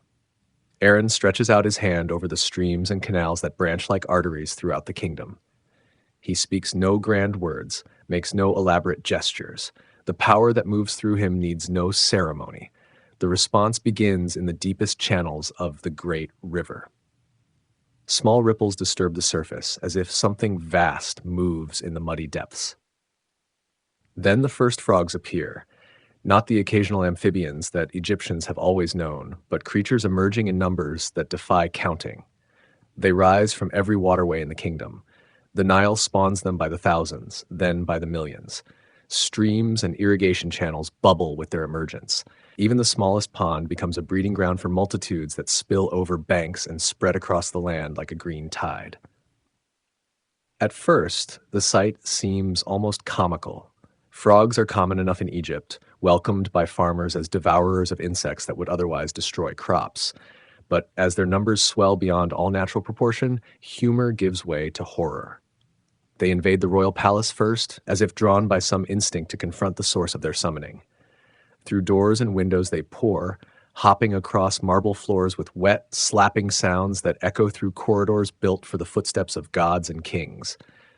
Pharaoh retreats to his private chambers, but the frogs follow. They fill his bedroom, covering his bed with their cold, damp bodies. He cannot sit without crushing them beneath him, cannot walk without feeling them squish under his sandals. Their croaking creates a deafening chorus that makes sleep impossible and thought difficult. In the royal kitchen, cooks abandon their duties as frogs swarm over every surface. They leap into bread ovens, sizzling on hot stones. They contaminate grain stores and wine vessels. Every bowl, every jar, every cooking pot becomes home to the slimy invaders. But the plague does not limit itself to the palace. Throughout Egypt, the amphibian army spreads with relentless determination. They hop through the homes of nobles and peasants alike, showing no respect for wealth or station. Rich merchants find their treasure rooms carpeted with frogs. Poor farmers discover their simple huts invaded by creatures that pour through every crack and crevice. The invasion becomes intimate and revolting. Frogs leap into beds where children try to sleep, their cold bodies, shocking young ones awake with screams of terror. Women attempting to knead bread find their dough contaminated by creatures that seem to appear from nowhere. Men returning from work discover their homes transformed into amphibian kingdoms, where the croaking never stops. The situation grows more desperate by the hour. Frogs fill the streets so thickly that carts cannot pass. Horses rear and refuse to walk on roads carpeted with squirming bodies. The sound of their voices rises like a wall of noise that penetrates every building, every room, every corner where humans might seek refuge. Egyptian priests rush to their temples seeking divine intervention from gods who have protected the kingdom for millennia. But even the sacred spaces offer no sanctuary. Frogs hop across altar stones and swim in holy pools. They contaminate offerings and disturb rituals with their incessant noise. The court magicians, desperate to prove their continued relevance, attempt their own summoning. They call forth more frogs through their arts, adding to the plague rather than countering it. Their success in creating additional amphibians only highlights their inability to solve the crisis engulfing their land. Days pass without relief. The frogs show no signs of dying or departing. They breed in every available space, their numbers growing rather than diminishing. Egypt, the mightiest empire on earth, finds itself brought to its knees by creatures small enough to hold in one hand. Finally, Pharaoh can endure no more. The king who claimed divine status finds himself calling for Moses like a drowning man calling for rescue. When the Hebrew prophet stands once more before the throne, a throne now shared with dozens of croaking amphibians, Pharaoh's voice carries a note of desperation he has never allowed others to hear. Pray to your God to remove these frogs from me and from my people, and I will let the people go to sacrifice to the Lord. Moses studies the king's face, reading the exhaustion and frustration written there. Tell me when you want me to pray for you and your servants and your people, that the frogs be destroyed from you and your houses and remain only in the Nile. Tomorrow, Pharaoh says quickly, perhaps hoping to retain some dignity by not appearing too eager for relief. Moses nods. It shall be as you say, so that you may know there is no one like the Lord our God. The next morning brings a silence more profound than any Egypt has known. The croaking stops as if cut by a blade. In houses and palaces, on streets and in fields, the frogs lie still and dead. Millions upon millions of bodies create a carpet of death that covers the kingdom. The stench becomes overwhelming as decomposition begins under the hot sun. Egyptians gather the dead amphibians in heaps, piling them like small mountains throughout their cities and towns. The smell of rotting flesh mingles with incense burned in desperate attempts to purify the air. But as the immediate crisis passes, Pharaoh's heart hardens once again. With the frogs gone and normal life resuming, the king's divine pride reasserts itself. When Moses returns to claim the promised freedom for his people, Pharaoh's answer reveals the depth of his spiritual blindness. I have reconsidered, the king declares from his cleaned throne. The slaves remain in Egypt. Their labor built this kingdom, and their labor will maintain it. Moses leaves the palace without argument, but his expression carries the weight of inevitability. The second plague has ended, but the contest between divine power and human pride has only begun to reveal its full scope. Dust into gnats. The palace courtyard bakes under the merciless Egyptian sun, its stone pavement radiating heat that shimmers like water in the distance. Servants scurry across the open space, their bare feet barely touching the burning surface as they go about their daily tasks. Dust swirls in small whirlwinds, stirred by the hot breeze that offers no relief from the oppressive temperature. Aaron stands at the courtyard's center, his staff held firmly in weathered hands. Beside him, Moses watches with the patience of a man who has learned to trust in promises beyond human understanding. They have not requested another audience with Pharaoh. This demonstration will require no royal permission or palace ceremony. The Egyptian magicians cluster in whatever shade they can find, their ornate robes wilted by heat and their faces marked by the strain of recent failures. They whisper among themselves, perhaps discussing new strategies or wondering privately whether their ancient arts have met their match in the God of the Hebrews. Palace guards form a loose circle around the two brothers, hands resting on sword hilts out of habit rather than real threat. These same soldiers who once struck fear into the hearts of Egypt's enemies now stand uncertain before two elderly men carrying simple wooden staffs.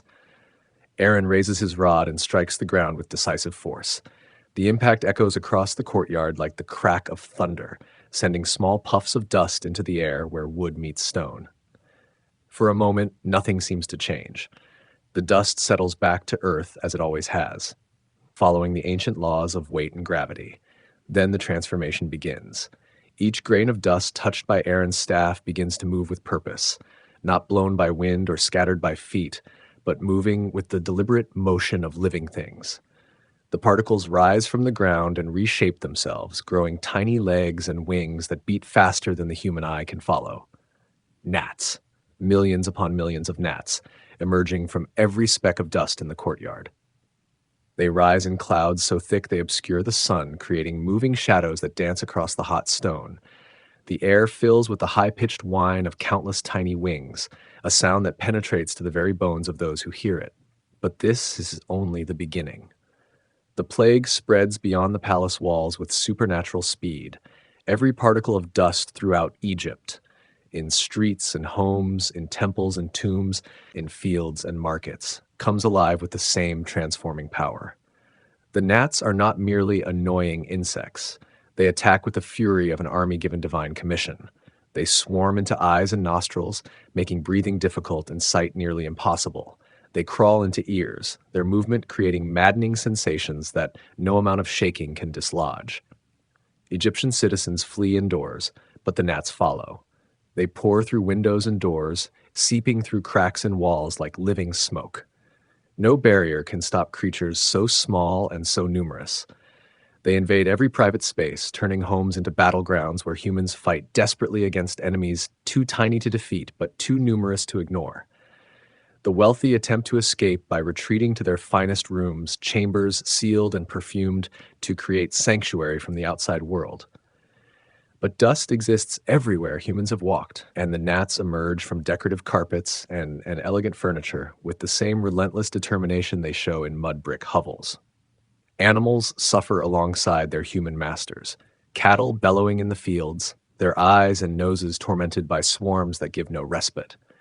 Horses stamp and toss their heads, but movement only stirs up more dust to be transformed into fresh waves of attackers.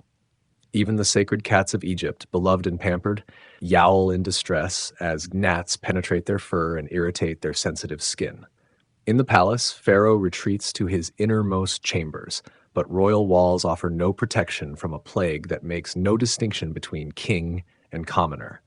The gnats swarm around his crown, crawl across his royal robes, and force themselves into his mouth when he tries to speak.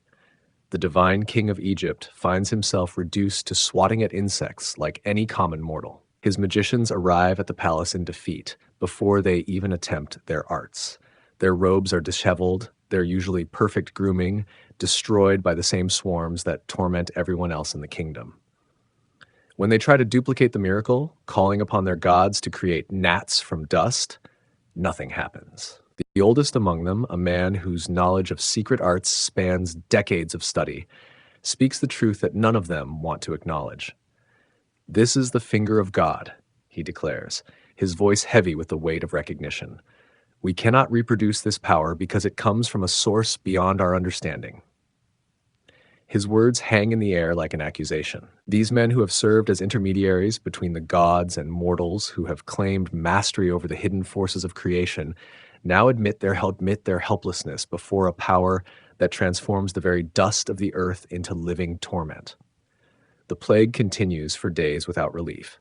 Unlike the frogs, which died and left only their stench behind, the gnats show no signs of weakening or departing. They seem to draw sustenance from the very air, multiplying rather than diminishing as time passes. Sleep becomes impossible.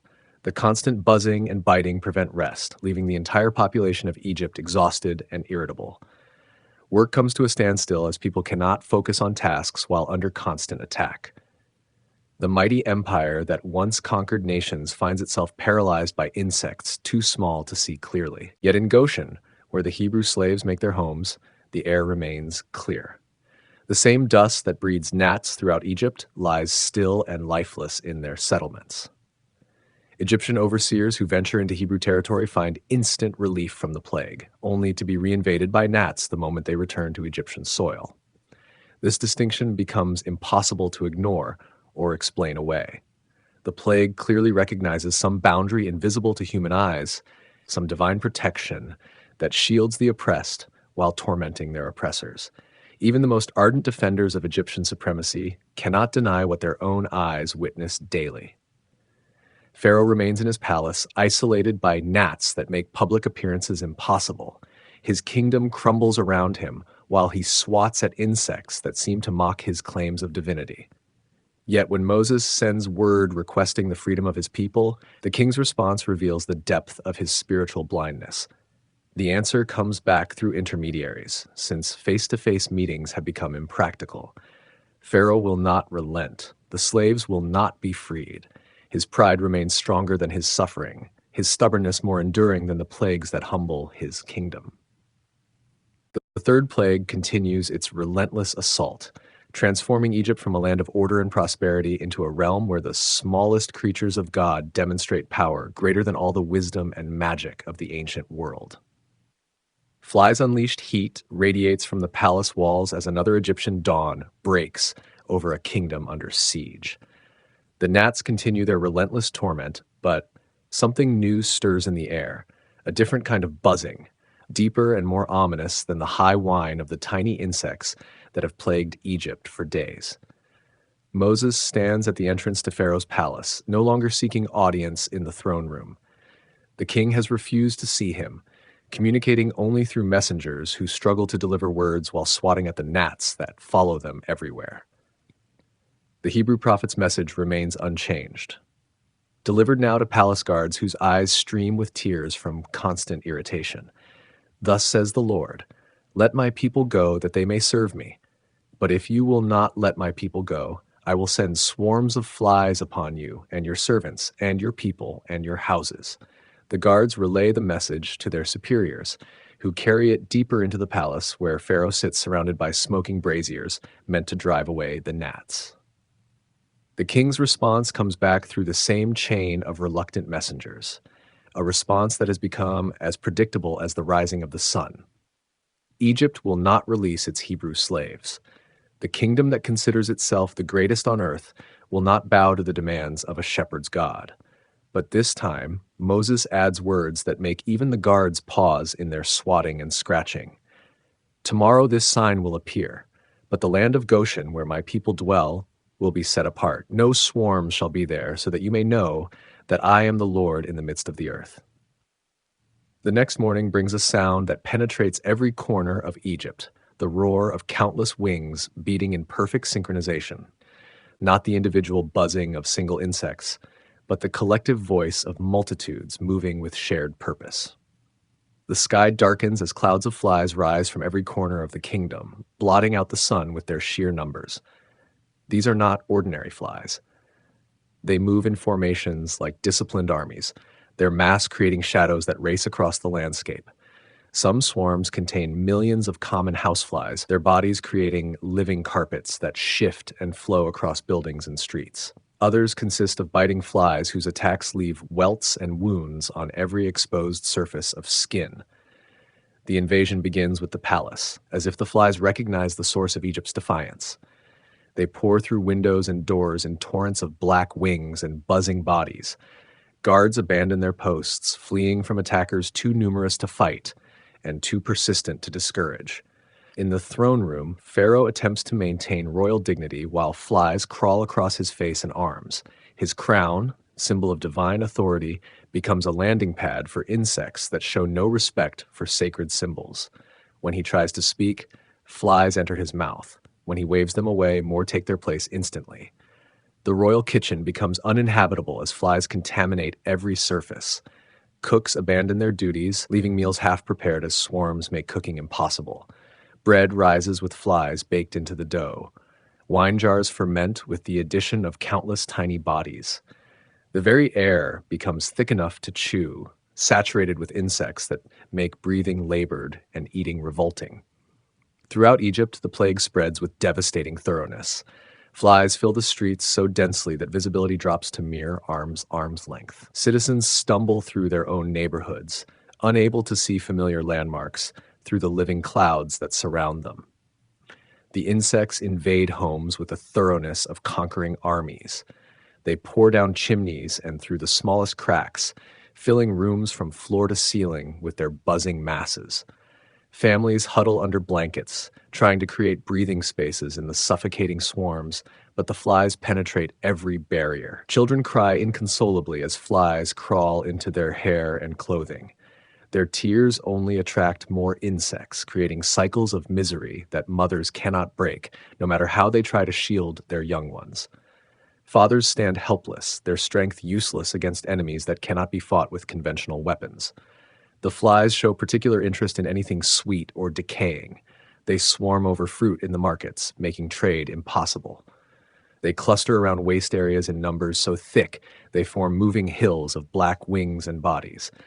The line between living creatures and the insects that torment them begins to blur as Egypt disappears under layers of flies. But the most devastating aspect of the plague becomes apparent as Egyptian officials struggle to maintain some semblance of government. Every time they attempt to conduct business in Goshen, seeking Hebrew overseers or checking on work projects, they discover something that challenges everything they believe about their gods and their kingdom. The land of Goshen remains completely clear of flies. The boundary is sharp and undeniable. Egyptian officials can stand with one foot in their territory, covered by swarming flies, and place their other foot in Hebrew land where the air remains clean and breathable. The distinction is so precise it seems drawn by an invisible hand that recognizes no earthly authority. Hebrew children play in fields where their Egyptian neighbors cannot survive for minutes. Hebrew families eat meals in peace, while Egyptian nobles struggle to swallow food contaminated by insects. The message becomes impossible to ignore. This plague acknowledges a difference that no Egyptian law or custom has ever recognized. Word spreads through the kingdom despite the difficulties of communication. Messengers brave the swarms to carry reports of the mysterious boundary that protects Egypt's slaves while tormenting their masters. Even the most loyal servants of Pharaoh begin to whisper questions that would have been treasonous days before. In the palace, advisors finally manage to reach their king through layers of flies and deliver news that shakes even his stubborn pride.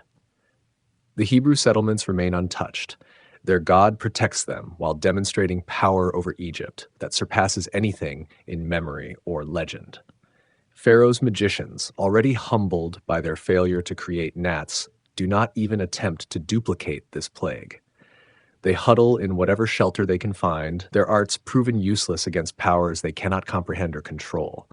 Their silence speaks louder than any admission of defeat. Days pass without relief.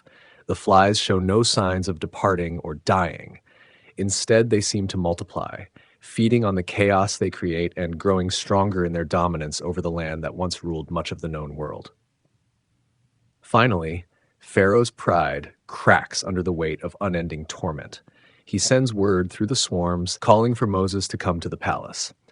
The meeting takes place not in the throne room, now uninhabitable due to the flies, but in a small chamber where braziers burn continuously in a futile attempt to drive away the insects. The king who once claimed equality with gods now speaks through lips swollen from fly bites, his words interrupted by the need to brush insects from his face. Go, sacrifice to your God, but do it here in the land. Moses, somehow untouched by the flies that torment everyone else in the room, shakes his head. That would not be right. The sacrifices we offer to the Lord our God would be detestable to the Egyptians. If we sacrifice what is detestable to them, will they not stone us? We must go 3 days' journey into the wilderness. Pharaoh's desperation shows in his quick agreement. I will let you go to sacrifice to the Lord your God in the wilderness. Only you must not go very far. Pray for me. Moses nods, then delivers words that will test whether the king's promise carries more weight than his pride. As soon as I leave you, I will pray to the Lord, and tomorrow the flies will depart from Pharaoh, from his servants, and from his people. But do not let Pharaoh deal deceitfully again by not letting the people go. The next day brings blessed silence as the roar of wings fades to nothing. The flies simply vanish, disappearing as suddenly as they appeared. Egypt emerges from its ordeal blinking in clear sunlight, hardly daring to believe the torment has ended. But as the immediate crisis passes and normal life resumes, Pharaoh's heart hardens once more. When Moses returns to claim the promised freedom, the king's response reveals that his desperation was temporary, while his pride remains eternal. The slaves will not be freed. Egypt will not bow to the Hebrew God. The contest continues. Death of livestock. Morning mist rises from the Nile as Egyptian herdsmen drive their cattle to pasture, the same ritual that has sustained the kingdom since the age of the pyramids. Thousands of animals move in slow processions along well-worn paths, cattle whose milk feeds cities, oxen whose strength pulls plows and carries burdens, sheep whose wool becomes clothing for rich and poor alike. These animals represent more than mere wealth. In Egypt, cattle are sacred to Hathor, the goddess of love and motherhood, whose cow-like appearance graces temple walls throughout the kingdom. Bulls symbolize strength and fertility, worshipped as living embodiments of divine power. To harm such creatures would be to attack the very foundations of Egyptian religion. Moses stands once more at the palace gates, though he no longer seeks entrance to the throne room. His message travels through chains of servants and officials to reach a king who has grown tired of hearing the same demands repeated with each new disaster. Thus says the Lord God of the Hebrews, "Let my people go, that they may serve me. For if you refuse to let them go and still hold them, the hand of the Lord will strike your livestock in the field, your horses, donkeys, camels, herds, and flocks, with a very severe plague." The warning carries a new element that makes even hardened palace guards shift uncomfortably. Previous plagues tormented and inconvenienced, but this threat strikes at Egypt's economic heart. Without livestock, the kingdom's wealth crumbles. Without working animals, agriculture collapses. Without sacred cattle, religious ceremonies lose their most potent symbols. But Moses adds words that offer both mercy and demonstration of divine precision. Tomorrow the Lord will do this thing in the land, but the Lord will make a distinction between the livestock of Israel and the livestock of Egypt, so that nothing of all that belongs to the people of Israel shall die. Pharaoh's response comes swiftly through his messengers. The king will not yield. The Hebrew slaves remain property of Egypt, regardless of whatever threats their God might make against animal or man. The next morning dawns clear and still across the Egyptian countryside. Herdsmen rise early as always, preparing to lead their animals to pasture. The cattle seem restless, lowing more than usual, and moving with an unease that their keepers cannot explain. Horses stamp in their stalls, while sheep huddle together as if sensing approaching danger. Then the dying begins. It starts in the royal stables, where Pharaoh's prized war horses suddenly collapse without warning. These magnificent animals, bred for strength and trained for battle, simply fall to the ground as if struck by invisible arrows. No wounds mark their bodies. No signs of disease or injury explain their sudden death. The plague spreads with supernatural speed across the kingdom. In the fields where cattle graze, entire herds collapse within moments of each other. The strongest oxen, animals that could pull loaded carts up steep hills, lie still and lifeless beside the weakest calves. Death shows no preference for age or health. All Egyptian livestock fall equally before this divine judgment. Shepherds watch in horror as their flocks die before their eyes. Sheep that had been bleating and moving just moments before lie silent in the grass, their wool still warm, but their eyes already growing dim. Goats that had been climbing rocks and investigating every corner of their pastures now rest motionless in poses that suggest they died mid-step. The economic devastation strikes immediately. Milk cows that provided daily sustenance for countless families will give no more milk. Draft animals that pulled plows and carried goods lie useless in fields and streets.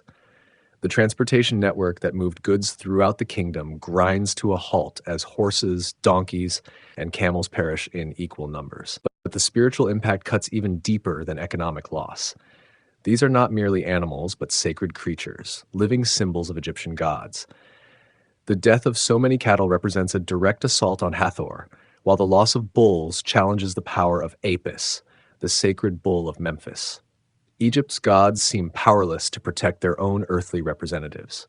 Temple priests rush to perform emergency rituals, hoping to reverse what they interpret as divine displeasure. But their ceremonies require the very animals that now lie dead throughout the kingdom. How can they sacrifice cattle to Hathor when all the cattle have perished? How can they honor Apis when no bulls remain alive? In the palace, Pharaoh receives reports that grow more devastating with each messenger's arrival. The royal stables stand empty, except for corpses. The sacred cattle kept for religious ceremonies have died alongside common farm animals. Even the king's personal riding horses, animals he has known since they were colts, lie still in their golden stalls. His advisors struggle to calculate the kingdom's losses, but the numbers grow too large to comprehend. Millions of animals, representing centuries of breeding and wealth, have vanished in a single morning. Egypt's agricultural foundation has crumbled, leaving the empire dependent on whatever food reserves exist in granaries and storehouses. Yet as reports pour in from throughout the kingdom, one fact emerges that cannot be explained by natural causes or denied by the most stubborn officials. Every Hebrew family in Goshen still possesses their livestock. Their cattle graze peacefully in fields surrounded by death. Their sheep produce milk, while Egyptian flocks lie silent. Their donkeys carry burdens, while Egyptian beasts of burden rot in the sun. Egyptian officials venture into Hebrew territory to witness this impossible distinction with their own eyes. They find Hebrew children playing beside healthy calves, while Egyptian children mourn animals that had been their companions just hours before. They see Hebrew farmers milking cows that should have died with all the others if natural disease or divine wrath were responsible for the plague. The boundary between life and death follows no geographic logic that Egyptian wisdom can explain. A Hebrew family's cow grazes next to a dead Egyptian bull, separated by mere feet, but protected by power that recognizes no earthly authority. The god of slaves demonstrates mastery over life and death itself, while Egypt's gods remain silent in their temples. Pharaoh sends investigators to verify these reports, hardly believing such precise discrimination could be possible. They return with testimony that shakes even his stubborn confidence. Not one Hebrew animal has died. Not one Egyptian beast survives. The distinction is absolute and undeniable. The economic implications terrify the king's advisors more than previous plagues. Egypt can survive inconvenience and discomfort, but cannot function without working animals. Trade routes become impassable without donkeys and camels to carry goods. Fields cannot be plowed without oxen to pull farming implements. The machinery of empire depends on creatures that now exist only in Hebrew settlements. Religious leaders bring additional concerns that strike at Egypt's spiritual foundations. How can they explain to the people that their gods have failed to protect sacred animals while a foreign deity shields Hebrew livestock? How can they maintain their authority when temple sacrifices become impossible due to lack of sacrificial beasts? Some Egyptian citizens begin approaching Hebrew neighbors, offering to trade goods for the use of Hebrew animals. These desperate exchanges create an unprecedented reversal, Egyptians begging favors from the slaves they have oppressed for generations. The social order that has defined the kingdom for centuries begins to crack under the weight of divine judgment. Yet when Moses requests audience to claim the freedom promised in exchange for ending previous plagues, Pharaoh's answer demonstrates that pride can survive even devastating loss. The king refuses to see the Hebrew prophet personally, sending word through intermediaries that Egypt's position remains unchanged. The slaves will not be freed. The kingdom will not bow to Hebrew demands. Pharaoh would rather rule over an empire of dead animals than acknowledge power greater than his own. The fifth plague continues its silent testimony throughout Egypt, where the smell of decay mingles with incense burned in futile attempts to appease gods who seem to have abandoned their people. In Goshen, Hebrew families tend living flocks while surrounded by a kingdom learning the cost of defying the creator of all life. Boils and blisters. The palace courtyard shimmers with heat waves rising from stone that has absorbed the sun's fury since dawn. Egyptian officials move slowly through the oppressive air, their fine linen robes already damp with perspiration despite the early hour. Around them, the kingdom struggles to function without the animals that once carried burdens and provided sustenance. Moses and Aaron approach the palace, not through the main gates, but along a side path, where servants dispose of ashes from the countless fires that burn throughout Egypt. These are not ceremonial flames, but practical ones. Funeral pyres for the thousands of animals that died in the previous plague, their bodies too numerous for burial and too dangerous to leave in the heat. Aaron carries a simple clay pot filled with ashes from one of these fires soot still warm from its contact with death. The two brothers pause before the palace walls, visible to guards and officials, but making no request for audience or ceremony. This demonstration requires no royal permission. Moses nods to his brother. Aaron takes a handful of ashes and throws them high into the air above his head. The fine particles catch the morning breeze and spread in a dark cloud that drifts across the courtyard like smoke from an altar offering. The transformation begins before the ashes settle to earth. Every grain of soot becomes a seed of affliction, multiplying as it touches human skin and multiplying again as it spreads from person to person. The plague starts with palace guards, whose exposed arms and faces provide the first targets for this new torment. Small red spots appear on their skin, growing rapidly into painful boils that throb with each heartbeat. The bumps swell and fill with fluid, creating tender areas that make any contact agonizing. Within minutes, what began as minor irritation becomes debilitating pain that affects every movement and touch. The plague spreads with the same supernatural speed that marked previous demonstrations of divine power. From the palace courtyard, it races through Memphis and beyond, affecting every Egyptian citizen regardless of age, wealth, or station. The ashes that Aaron scattered seem to multiply infinitely, touching every person in the kingdom with their burning gift. In the royal chambers, Pharaoh feels the first tingling sensation on his arms and face, areas where his royal robes leave skin exposed to air. The sensation quickly intensifies into sharp burning, as if tiny coals have been pressed against his flesh. He looks down to see red welts forming on his forearms, swelling even as he watches. The king calls for his physicians, men trained in the healing arts of Egypt's greatest temples. But when they arrive, their own faces are marked by the same angry boils that afflict their patient. Their hands shake with pain as they attempt examinations, and their eyes stream tears as boils form on their eyelids and cheeks. Egyptian medicine has no cure for this affliction. The physicians try their traditional remedies, cooling lotions and healing herbs, but nothing provides relief. The boils resist every treatment, growing larger and more painful, despite the most skilled medical attention the kingdom can provide.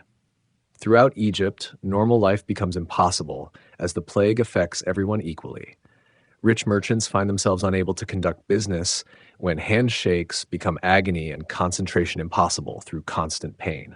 Poor laborers cannot work when every tool they grasp sends spikes of torment through boil-covered hands. The affliction shows no mercy for age or infirmity. Elderly citizens, already struggling with the burdens of advanced years, now carry the additional weight of painful sores that make sleep difficult and movement torturous. Young children cry inconsolably as boils appear on tender skin, their parents helpless to provide comfort for suffering they cannot heal. But the most devastating blow strikes those who have served as intermediaries between Egypt and its gods. The court magicians, already humbled by their failures in previous plagues, now cannot even appear before Pharaoh due to their affliction. These men, who claimed mastery over hidden powers, find themselves covered with boils that make speaking difficult and movement agonizing. Their faces are so swollen and distorted that they become unrecognizable. Their hands, once skilled at performing intricate rituals, can barely hold the implements of their trade due to painful sores on palms and fingers. When Pharaoh summons them to duplicate this plague as they had attempted with previous miracles, the magicians cannot respond. They huddle in their chambers, applying useless remedies to their own suffering and admitting privately what they dare not say publicly. This power comes from a source they cannot match or understand. The plague affects animals as well as humans, striking down the few beasts that had survived the previous judgment.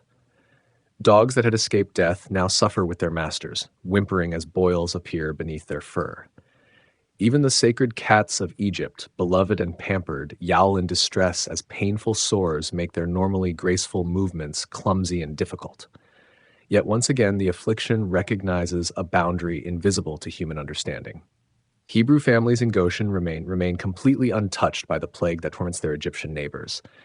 Their skin stays clear and healthy, while Egyptians suffer just beyond their borders. The distinction becomes impossible to ignore when Egyptian officials attempt to conduct business in Hebrew settlements. They arrive covered with painful boils, hardly able to function through their discomfort, only to meet Hebrew leaders whose skin shows no sign of affliction. Some Egyptians beg Hebrew neighbors for remedies, hoping that the people protected from the plague might possess healing knowledge. But the Hebrews can offer no medicine because they need none. Their protection comes not from herbs or treatments, but from divine favor that shields them completely from suffering.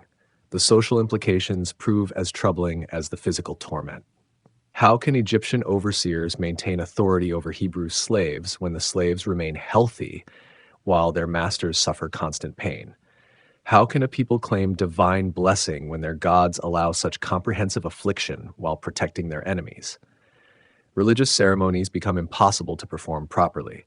Priests covered with boils struggle to carry out rituals that require precise movements and clear speech.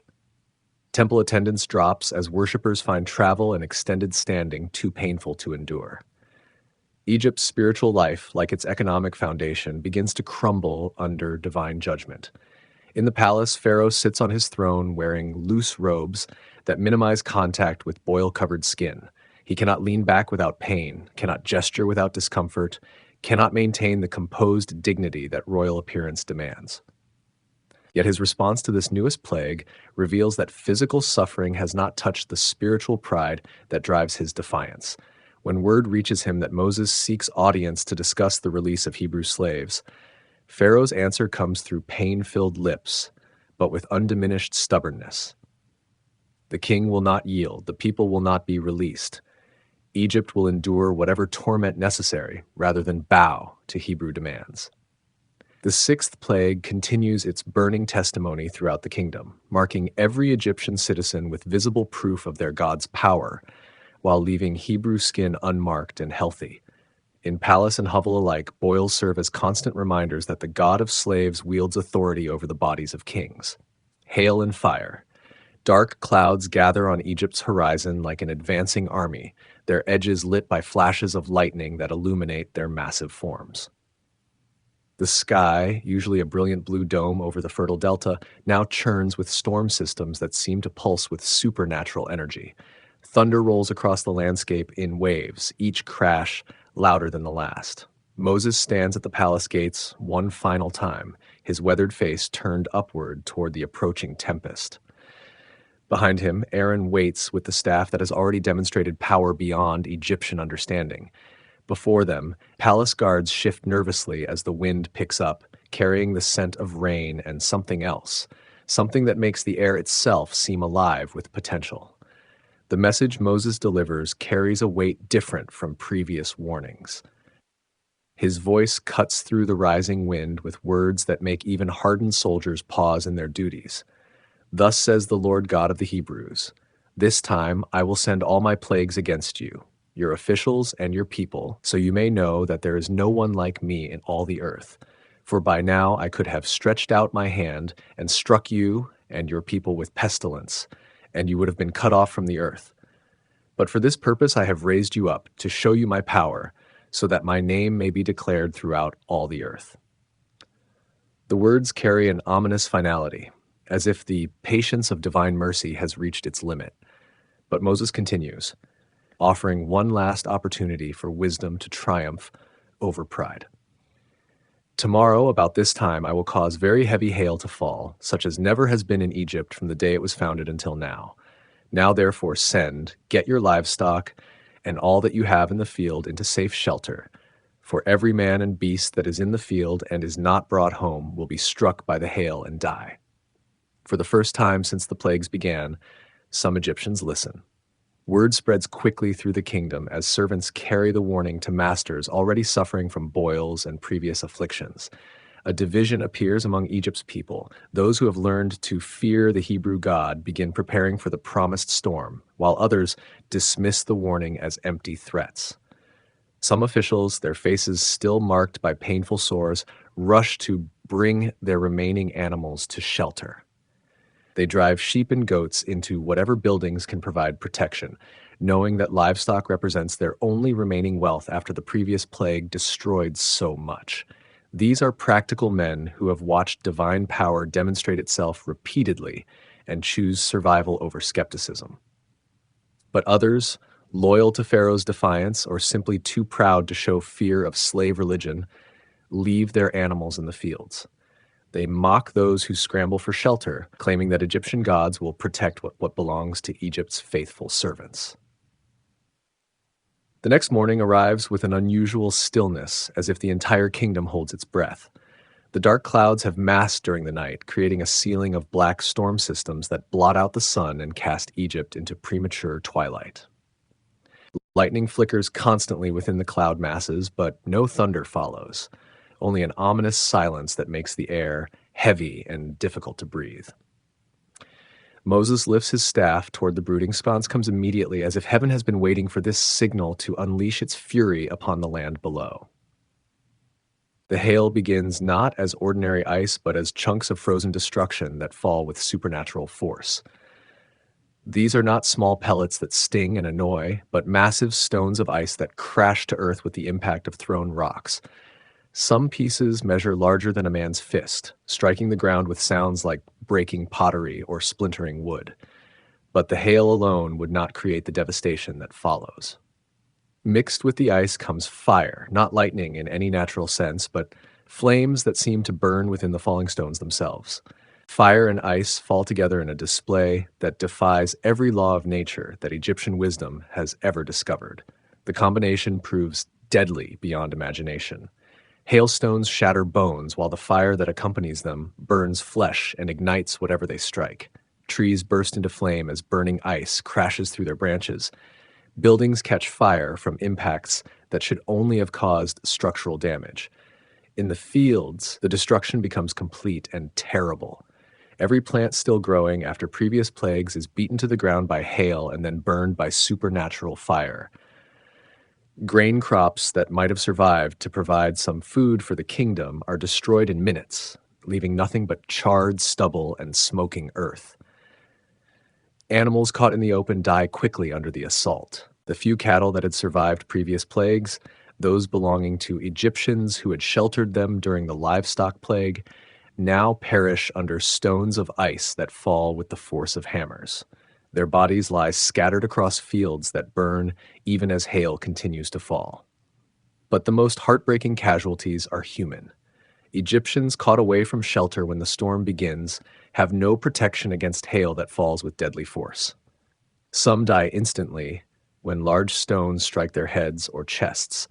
Others suffer terrible injuries that leave them burning from the supernatural fire that accompanies each impact. The storm rages with unnatural intensity, lasting hours, rather than the brief minutes typical of even severe thunderstorms. Egyptian cities echo with sounds of destruction, buildings collapsing under repeated impacts, people screaming as they flee through streets where death falls from the sky, animals crying in terror and pain as they search desperately for shelter that no longer exists.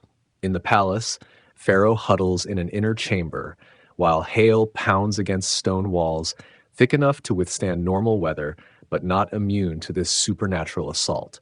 The sounds of destruction penetrate even the most protected areas, carrying news of devastation that grows more complete with each passing hour.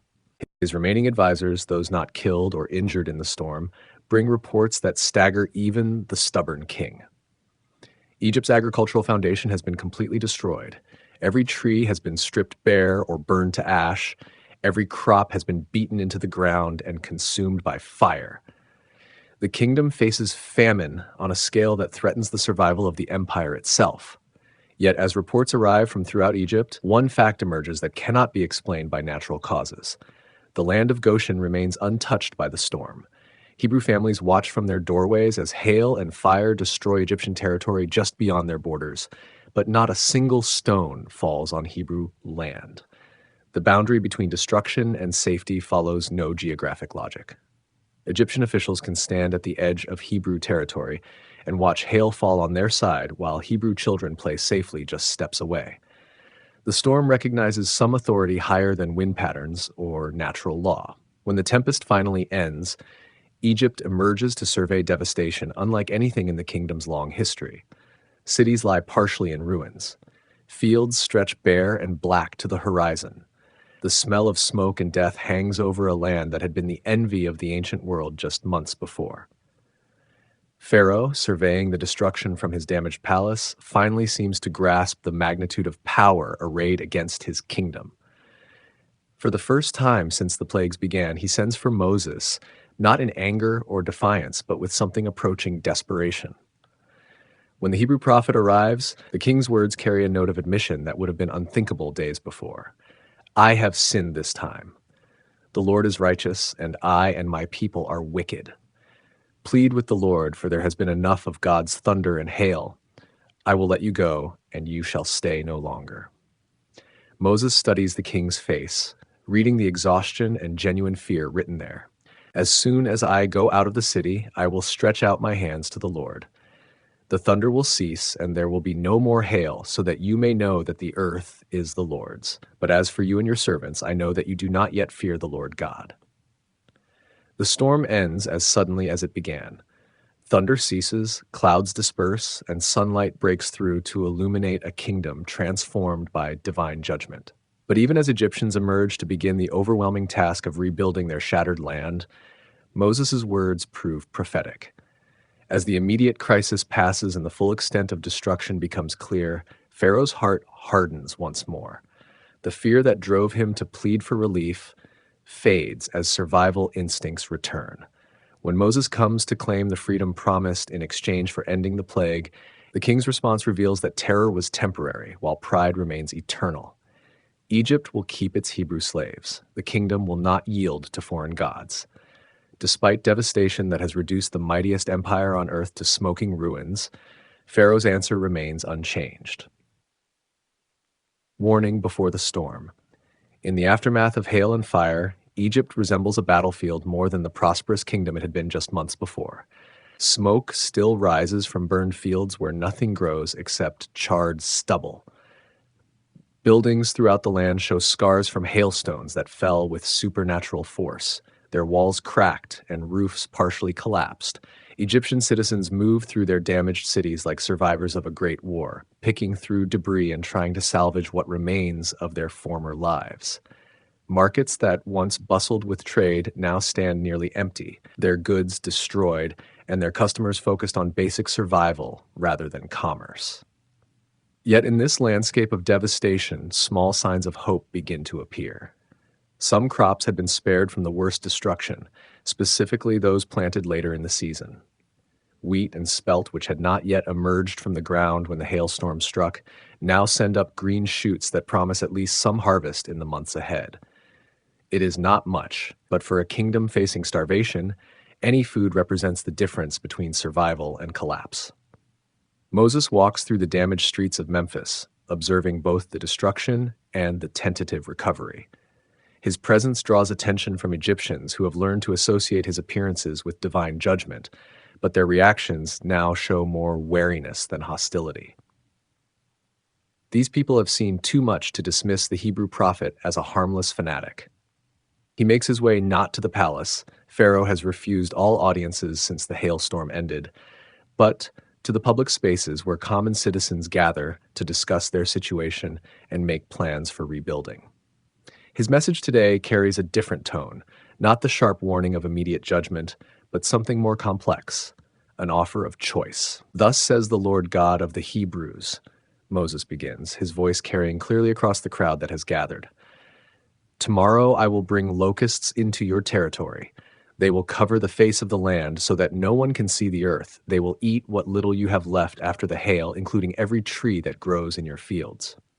The crowd stirs uneasily.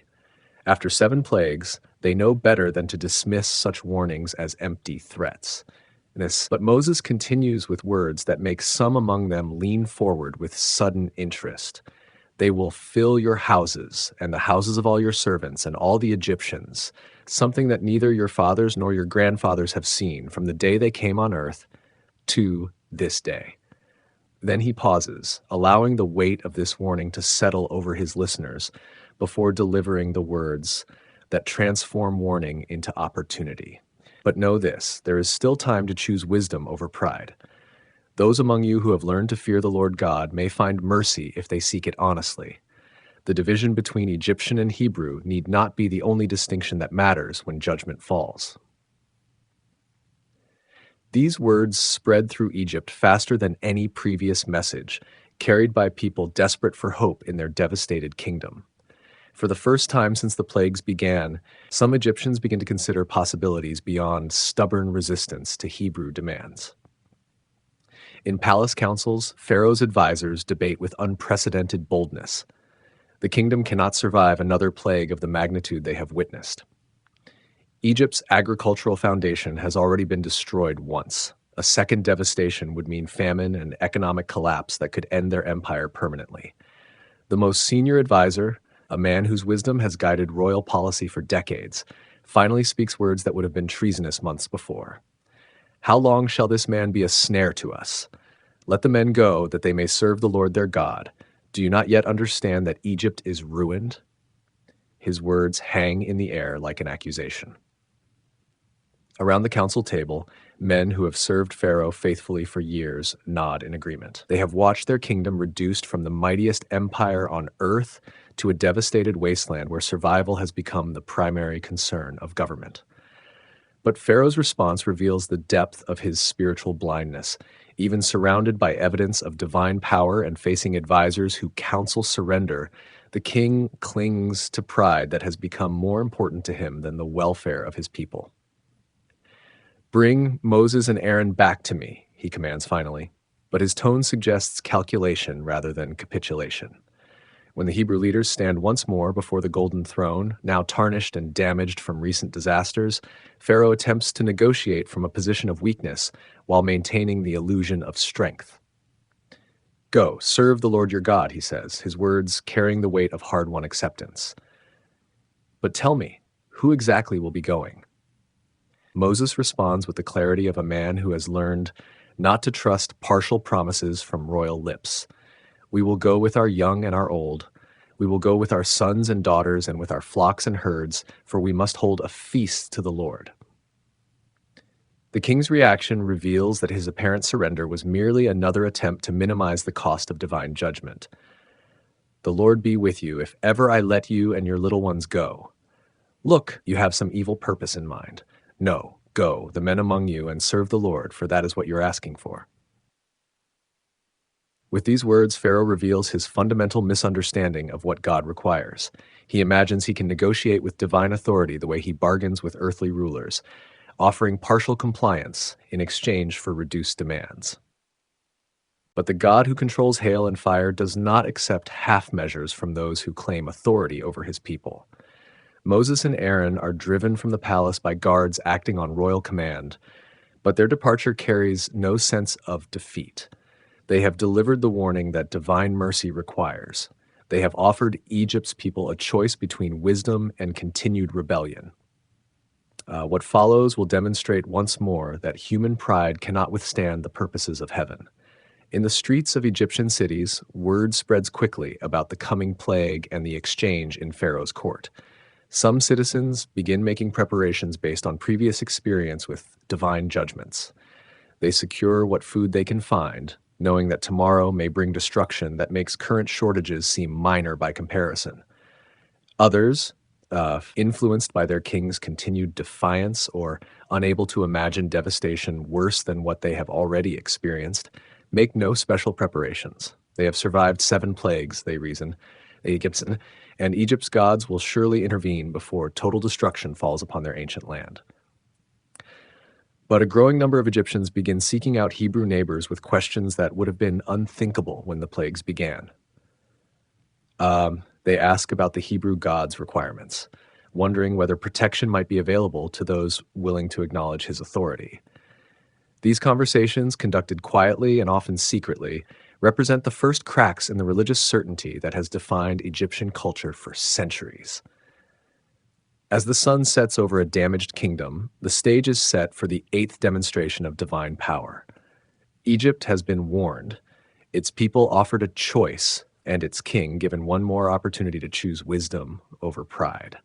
Tomorrow will reveal whether the locusts come to judge a nation uniformly rebellious, or to distinguish between those who have learned fear of the Lord and those who continue in stubborn defiance. The night passes slowly for both Egyptians and Hebrews, each group preparing in their own way for whatever dawn may bring. The locusts devour morning came to Egypt like a held breath. The air was still, the sky pale and waiting. No birds stirred. Not even a breeze moved through the reeds by the river. It was too quiet. Pharaoh sat on his throne again, wearied by warnings he had heard before. Moses and Aaron stood before him once more. Their faces were calm but firm. They carried no weapons, only words. "How long," Moses said softly, "will you refuse to humble yourself before the Lord? Let his people go." There was no anger in his voice, no threat, just the steady rhythm of truth. Pharaoh said nothing. Moses continued, his tone like the hush before a storm. "If you refuse, tomorrow the land will be covered with locusts. They will eat what the hail has left, every leaf, every stalk, every fruit. Your houses will be filled, the homes of your servants." A pause. "You have never seen anything like it, nor have your fathers, nor their fathers." Then Moses turned and left. The court was silent. Pharaoh's officials shifted nervously. They had seen enough. Each plague had left scars on the land. Water turned to blood. Frogs, gnats, flies, death among livestock, painful sores, hail and fire from the sky. And now this. They approached Pharaoh with care, their voices low. "How long will this man be a snare to us? Let the people go. Do you not yet see that Egypt is ruined?" Pharaoh relented, but only a little. He called Moses and Aaron back. "Go," he said, "worship the Lord your God. But who exactly will go?" Moses answered, "We will go with our young and old, our sons and daughters, our flocks and herds. We must hold a festival to the Lord." At this, Pharaoh's heart turned hard again. "No, only the men may go. That is what you really want." Then he drove them out. And so the silence deepened. The wind began to stir. By morning, it had changed. A strong east wind swept across the desert. It blew for hours, all day, all night. The sky dimmed as the horizon disappeared behind a darkening line. The locusts came like a moving cloud, endless wings, a whispering hum that grew into a roar. They poured into Egypt, wave upon wave. They landed on fields already broken by hail. They did not rest. They devoured. Every tree, every vine, every stalk of wheat, whatever was green, they stripped. Branches hung bare. Leaves vanished. Gardens disappeared. The land turned gray. Even the sound changed. No more rustling leaves, only the dry scratching of wings and mandibles. They crept into houses, into ovens, into bowls. There was no escape. Servants swatted, swept, covered their faces. Still, the locusts came. Pharaoh sent for Moses and Aaron in haste. His voice trembled. "I have sinned against the Lord your God and against you. Please forgive me once more, and pray to your God to take this plague away." Moses said nothing. He turned and left. He went out from the palace into the windswept emptiness, and he prayed. The Lord shifted the wind. The east wind stopped. A strong west wind rose in its place. It lifted the locusts up, sweeping them into the Red Sea. Not one remained. Silence returned. But Pharaoh's heart, once more, did not change. He saw that the locusts were gone. The threat passed. And again he would not let the people go. The locusts had vanished, but the memory of them remained. Egypt was bare, its people weary, its ruler unmoved. And so the stage was set for what would come next, a deeper darkness, a heavier silence. But for now, the wind was still. Darkness over Egypt. Something shifts in the heavens above Egypt. The air is heavy, thick with unspoken dread. Moses raises his hand toward the sky, and darkness begins to gather. Not the gentle darkness of evening, not the familiar embrace of night. This darkness has weight. It presses down like a living thing, swallowing light itself. The sun vanishes, not behind clouds, not in eclipse. It simply ceases to exist in Egypt's sky. Noon becomes midnight in an instant. Torches sputter and die. Oil lamps flicker once, twice, then surrender to the consuming black. Even fire cannot push back this supernatural shadow. People reach out and touch the darkness. Their fingers meet resistance as if the air has turned solid. They try to walk but stumble through thick, choking night. Servants lose their masters in the space of 3 steps. Children cry for mothers who stand an arm's length away, but might as well be in another world. Palace halls that once gleamed with gold now echo with confused voices. Pharaoh's advisors call out to each other across rooms they cannot cross. The mighty throne sits empty in darkness so complete that Pharaoh cannot find it. Egypt's god-king gropes along walls like a beggar, his divine power useless against this deeper black. In the streets, all movement stops. Merchants abandon their stalls. Animals refuse to move, sensing something beyond their understanding. The great civilization that built pyramids and conquered nations sits helpless as children, unable to take a single step in safety. 3 days pass without dawn. 3 days when Egypt learns what helplessness truly means. The kingdom that claimed dominion over the Nile, over nations, over life itself, cannot light a single candle that will burn. They taste their own powerlessness and find it bitter as wormwood. But in Goshen, morning comes as always. Hebrew children play in sunlit streets while their parents tend their flocks. The same sky that crushes Egypt with darkness shines gentle and warm over the people Pharaoh refuses to free. Light falls on Hebrew faces like a blessing, while Egyptian nobles stumble blind in their own palaces. The contrast speaks louder than any word Moses has ever spoken. Two peoples under one heaven, yet living in different worlds. One walks in light, the other gropes in shadow. The message burns clear. God makes the distinction. He chooses who will see and who will stumble in darkness. On the third day, as suddenly as it came, the darkness lifts. Light floods back into Egypt like water rushing into dry ground. Pharaoh blinks in the sudden brightness, his eyes adjusting to a world he thought might be lost forever. His courtiers emerge from corners where they huddled, squinting and afraid. But the darkness has changed something inside Pharaoh's heart. Instead of breaking his will, it has hardened it further. Like metal heated and hammered, his resolve has become more rigid, more unyielding. He has stared into the abyss for 3 days and emerged more stubborn than before. The king summons Moses one final time. His voice carries new edge, sharp with rage and fear and wounded pride. "You may go and worship your God," he says, "but leave your flocks and herds behind. Take only your people." Moses shakes his head with quiet firmness. "Not a hoof will be left behind. We take everything that belongs to us. Our animals will serve the Lord alongside us. We cannot worship with empty hands." Pharaoh's face darkens like the plague he has just endured. "Get out of my sight," he snarls. "See my face again, and you will die." The two men stand in the throne room, locked in final confrontation. The Hebrew prophet bent with years, but unbroken in spirit. The Egyptian king, surrounded by wealth and power, but stripped of real authority. Between them lies the weight of 10 plagues, 10 demonstrations of divine power that Pharaoh has witnessed and denied. "You have spoken well," Moses replies, his voice steady as stone. "I will never see your face again." The words hang in the air like a prophecy. Both men know this moment marks an ending. 10 plagues have led to this breaking point, where compromise becomes impossible and only ultimate surrender or ultimate defiance remains.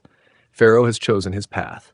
Through water turned to blood, through frogs and gnats and flies, through disease and boils and hail, through locusts and darkness, he has hardened his heart. Each plague has been a doorway to mercy that he has slammed shut. Each sign has been an invitation to wisdom that he has torn up and thrown away. Now the doorway closes forever. Moses turns his back on the throne of Egypt and walks away, knowing he carries with him the power to break Pharaoh's will completely. The final plague waits in the wings, more terrible than all that have come before. A plague that will teach Egypt the difference between a Pharaoh's pride and a father's grief. The Hebrew prophet disappears into the streets of Egypt, leaving behind a king who sits alone on his throne, surrounded by the echoes of his own defiance. Pharaoh's final threat. The throne room of Egypt feels different now. Shadows linger in corners despite the returned light. Pharaoh sits rigid on his golden seat, his knuckles white as he grips the carved armrests. The crown of Upper and Lower Egypt weighs heavy on his brow, but heavier still weighs the knowledge of what he has just witnessed. 3 days of darkness. 3 days when the mightiest kingdom on earth cowered like frightened children. 3 days when Pharaoh himself, god of the Nile, ruler of millions, could not command even a candle to burn. The memory burns in his mind like a brand. His advisors gather in hushed clusters, their voices barely above whispers. They have felt their own helplessness, tasted their own mortality. Some dare to speak what others only think. Perhaps they have pushed too far. Perhaps the Hebrew God deserves more respect than they have shown. But Pharaoh's heart has turned to stone. Each plague, instead of teaching him humility, has only fed his rage. He has become like a man caught in quicksand who struggles harder and sinks deeper with each movement. Pride has become his prison, and he has thrown away the key. "Bring Moses to me," he commands. His voice echoes in the vast chamber, sharp with authority and barely contained fury. Guards hurry to obey, though they move with less confidence than before. Even royal servants have learned to fear the Hebrew prophets. When Moses arrives, he comes without haste or fear. His staff rests easy in his weathered hand. His beard has grown whiter since this confrontation began, but his eyes burn with undiminished fire. Behind him walks Aaron, silent and watchful, ready to speak for his brother if needed. The two old men stand before the throne of Egypt's power. They have seen this palace in all its glory, witnessed its gods proven powerless, watched its magic crumble before divine authority. They know they stand in the presence of a broken king, though Pharaoh himself refuses to see his brokenness. "I have decided to show mercy," Pharaoh announces, his words carefully chosen to sound generous rather than defeated. "You may go into the wilderness. You may worship your God as you have demanded. Take your men, your women, your children. I grant this freedom." Moses waits. He has learned to listen for what Pharaoh does not say. "But your cattle must remain in Egypt. Your flocks and herds stay here. This is my final offer." The words reveal Pharaoh's heart. Even in apparent surrender, he seeks to maintain control. He thinks like a politician, offering freedom with one hand while keeping chains with the other. The animals represent wealth, security, the means of survival in the wilderness. Without them, the Hebrews might be forced to return. Moses shakes his head slowly. "Not a single hoof will remain behind. Our livestock goes with us, every cow and sheep and goat. We cannot worship the Lord with empty hands. We need our animals for sacrifices, for food, for milk, for wool. You ask us to serve God while keeping the means of service from us." The logic is simple, undeniable, but logic has long since fled from Pharaoh's heart. He hears only defiance, where Moses speaks truth, rebellion, where the prophet shows reason. "You ask too much," Pharaoh snarls, his royal composure cracking. "I offer freedom for your people. Accept it or remain slaves forever." "The Lord has not called us to partial obedience," Moses replies. His voice stays gentle but firm, like a father correcting a stubborn child. "We serve him completely or not at all. We take everything that belongs to us, or we take nothing." The standoff stretches between them. In this moment, the fate of nations hangs on the will of two old men. One serves divine purpose, the other serves only himself. One has learned wisdom through suffering, the other has learned only hardness through resistance. Pharaoh rises from his throne, his face flushed with rage. "Get out of my sight! Leave my presence and never return. The next time you dare to appear before me, you will die. Guards will strike you down where you stand." The threat echoes through the throne room. Courtiers draw back, shocked by their king's naked fury. Even in Egypt, threatening to kill an ambassador violates ancient codes of honor. But Pharaoh has moved beyond honor into the realm of pure, desperate pride. Moses nods once, accepting the pronouncement with calm dignity. "You have spoken correctly, Pharaoh. I will never see your face again after this day. Our business is finished." The words carry weight beyond their surface meaning. Both men understand this moment marks the end of negotiations, the close of mercy's door. 10 plagues have been warnings. What comes next will be judgment without appeal. "But know this," Moses continues, his voice dropping to barely above a whisper. "The Lord has one more word for Egypt, one final demonstration of his power. And after that word is spoken, you yourself will beg us to leave. You will drive us out with your own hands, loaded with gifts, desperate to see us gone." Pharaoh laughs, but it sounds hollow in the vast chamber. "You think your tricks still frighten me? I have seen your water turn to blood, your insects swarm my land, your darkness cover my kingdom. I have endured it all. What more can your God do to Egypt?" Moses looks at the king with something like pity. "You will know soon enough." He turns and walks away, his sandals clicking softly on the polished stone floor. Aaron follows in silence. The Hebrew prophets leave the throne room of Egypt for the last time, carrying with them the power to break Pharaoh's heart as surely as they have broken his kingdom. Behind them, Pharaoh slumps back onto his throne, alone with his pride and his approaching doom. The 10th plague foretold night settles over Egypt like a held breath. In Hebrew homes throughout Goshen, oil lamps burn late as families gather close. Children sense something coming, though they cannot name it. Parents speak in hushed tones, their words heavy with anticipation and dread.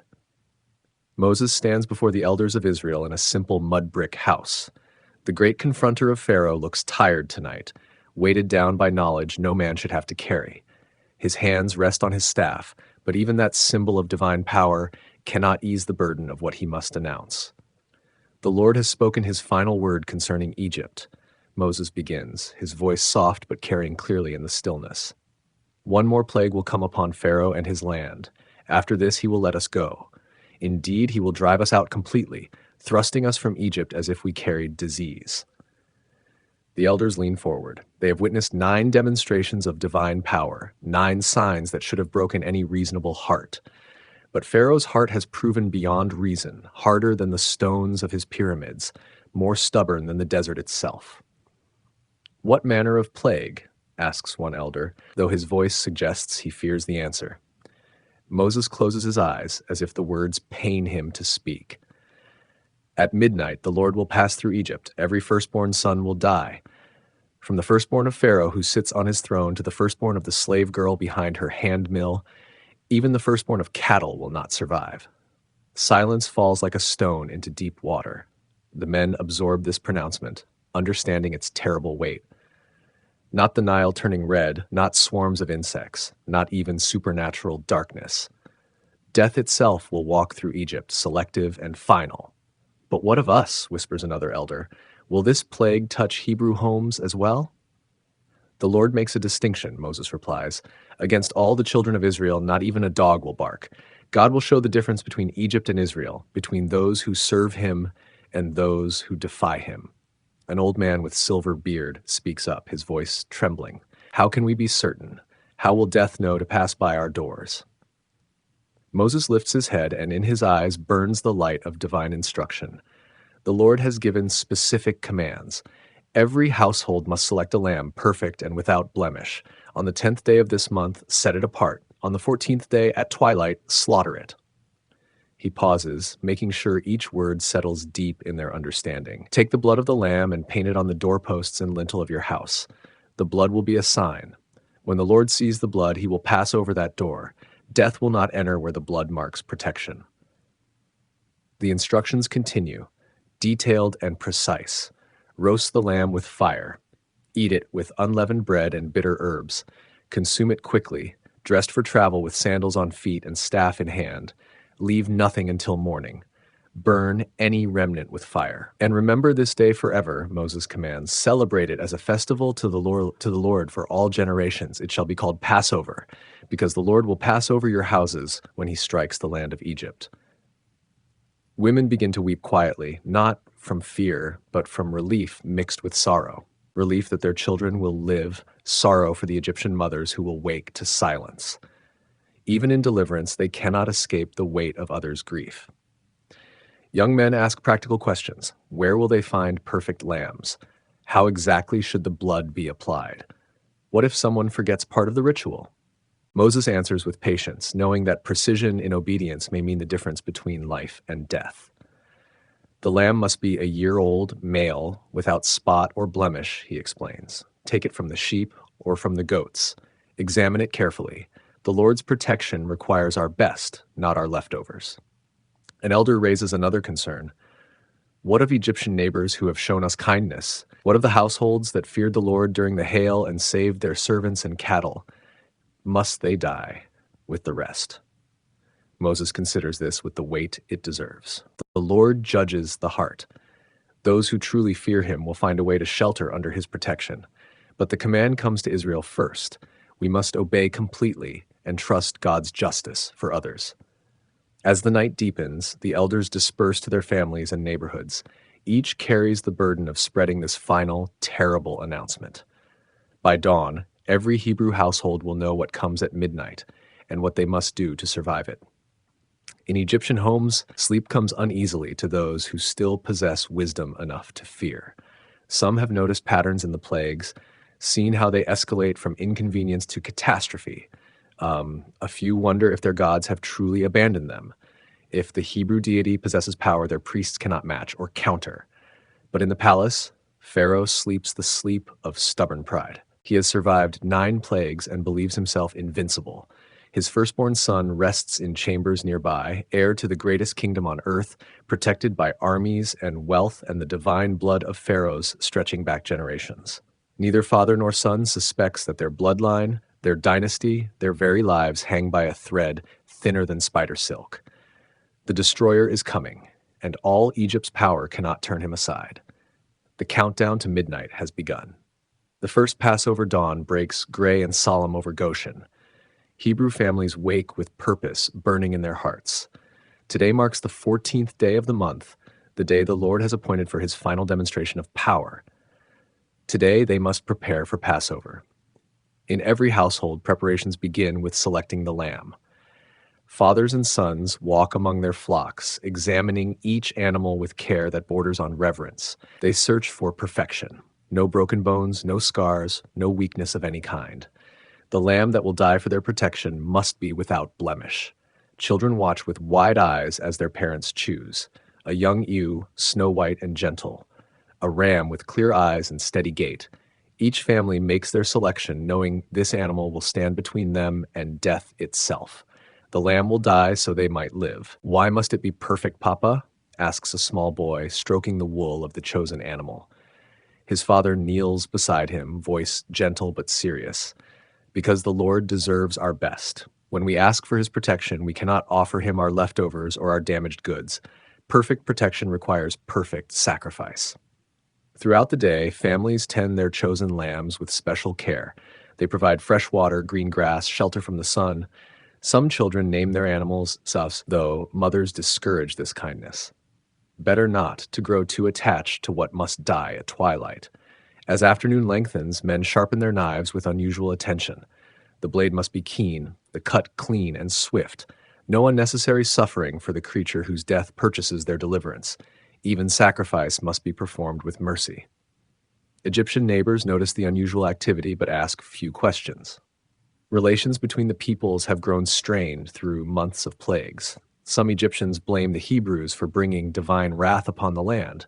Others fear them, recognizing power they cannot understand or control. But a few Egyptians, those who listened when Moses warned of hail, those who sheltered their animals during the plague of livestock death, these begin to wonder.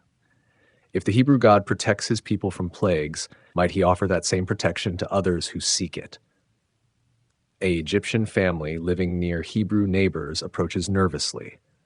"We have seen how your God shields you from the plagues that strike us," the father says to his Hebrew friend. "If danger comes tonight, might we shelter in your home?" The Hebrew man considers carefully. Moses said the Lord would pass over houses marked with blood, not Hebrew houses specifically. If you truly believe in the Lord's power, if you will follow his instructions exactly, then join us. But you must trust completely. No hedging, no half measures. Similar conversations occur throughout the region. Not many Egyptians humble themselves to seek Hebrew protection, but some do. Fear proves a powerful teacher when pride finally steps aside. As sunset approaches, Hebrew fathers gather their families. Time for the solemn ritual that will preserve their lives. They bring the perfect lambs to their doorsteps, sharp knives ready, bowls prepared to catch the blood. "Children, watch carefully," says one father. "Remember what you see today. Tell your own children and your children's children. Never forget how the Lord delivered us from death." The knife moves swiftly, mercifully.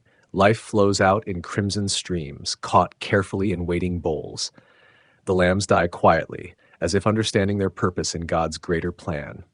Their blood will speak louder than any words Moses ever uttered to Pharaoh. With hyssop branches, the men apply blood to their door frames. 3 strokes, one across the top, one down each side. The mark of protection, visible to divine eyes though the night hide it from human sight. The blood gleams wet and dark in the fading light. When the destroyer comes, fathers explain to their children, "He will see this blood and pass by our house." Death will not enter where the blood marks safety. Mothers prepare the meal according to exact instructions. The lamb roasted whole over fire, no bones broken. Unleavened bread, flat and quick to make. Bitter herbs to remind them of slavery's harsh taste. Everything points to haste, to sudden departure, to freedom that comes without warning. Families eat dressed for travel. Sandals on feet, walking sticks in hand, outerments ready for the road. They consume the meal quickly but thoroughly, leaving nothing for morning. What cannot be eaten burns in the fire. Why do we eat in such hurry? Asks a young girl. Because freedom comes suddenly, her mother replies. When Pharaoh finally breaks, he will not give us time to pack leisurely. We must be ready to leave at once. As full darkness settles over Egypt, Hebrew homes glow with quiet lamplight. Children ask questions about the night ahead. Parents offer comfort while their own hearts pound with anticipation. They have done everything the Lord commanded. Now they wait for his deliverance. Outside, Egyptian homes prepare for ordinary night. They have no blood on their doors, no awareness of approaching judgment. Tomorrow will bring the same sunrise, the same routines, the same confidence in their gods and pharaohs. They sleep unaware that before dawn breaks, everything will change forever. The death of the firstborn. Midnight arrives in Egypt with the silence of held breath. No wind stirs the palm trees. No dogs bark in the streets. Even the Nile flows quietly, as if nature itself waits for what must come. The moon hangs full and bright, casting silver light over a kingdom about to learn the weight of divine judgment. In Hebrew homes, families huddle together, too tense for sleep. Children rest against their parents' shoulders while adults keep vigil through the dark hours. Oil lamps burn steady, pushing back shadows that seem deeper tonight than any night before. They wait behind doors marked with blood, trusting in promises that feel both certain and impossible. The destroyer comes without sound, without warning, without mercy for any who lack protection. Not death as Egyptians know it, no disease, no violence, no visible cause. Simply the breath of life departing, gentle as sleep, but final as stone. In the palace, Pharaoh's firstborn son lies on silk sheets under golden canopies. Tomorrow he was to review the royal guard, to practice ruling the kingdom he will inherit. His dreams tonight fill with images of power and glory stretching endless as the Nile. He does not wake when the destroyer touches him. One moment heir to Egypt's throne, the next moment gone. Pharaoh himself sleeps nearby, his rest troubled by vague dreams of darkness and defeat. Something penetrates his slumber, not sound, but absence of sound. The palace has grown too quiet. Where are the night guard's footsteps? Where are the servants' whispered conversations? He wakes to silence thick as tomb walls. Rising from his couch, he calls for attendance. No answer comes. Fear begins to creep along his spine like cold fingers. He has learned to recognize divine signs, though he refuses to submit to them. "Guards!" he shouts, his voice echoing in empty corridors. "Servants, someone attend your king." Footsteps finally approach, but they stumble and weave like drunken men. A palace guard appears, his face white as bleached linen, tears streaming down his cheeks. "My lord," the guard gasps, falling to his knees. "My son, my firstborn son, he will not wake, he breathes no more." The words hit Pharaoh like physical blows. "What do you mean? Speak clearly." "Dead, my lord. My son is dead, and not just mine. Every firstborn in the servants' quarters, the night watch captain, the cook's eldest boy, all dead, all in their sleep, all without cause or sickness." Pharaoh's blood turns to ice water. His own firstborn son sleeps just down the corridor. Surely not. Surely the royal bloodline carries protection even the Hebrew God cannot breach. He runs through marble halls, his bare feet slapping against cold stone. The prince's chamber stands open, moonlight streaming through tall windows. The golden bed holds a still form under silk covers. "My son," Pharaoh whispers, approaching on trembling legs. "My son, wake up, your father calls you." He touches the young man's shoulder, cold, stiff. The heir to Egypt's throne stares at nothing with wide, sightless eyes. The future of the dynasty dies with him, all Pharaoh's hopes for immortality, through offspring crumbling like ancient papyrus. Pharaoh's scream splits the midnight silence. Raw, animal grief pours from his throat, the sound of absolute loss, of power revealed as meaningless dust. He holds his dead son and howls like a wounded beast. Throughout the palace, similar scenes unfold. Every Egyptian family loses their firstborn. The captain of chariots finds his eldest boy cold in bed. The high priest discovers his successor dead before dawn. Servants and nobles alike wake to the same nightmare. The future of their families cut away like grain before the sickle. In the city beyond, Egypt learns what judgment means. From the grandest villa to the humblest mud brick house, death has visited with perfect accuracy. Not the second son, not the daughter, only the firstborn. Old men who were firstborn sons decades ago breathe their last in the watches of night. Babies born yesterday lie still in their cradles. Even animals share the plague.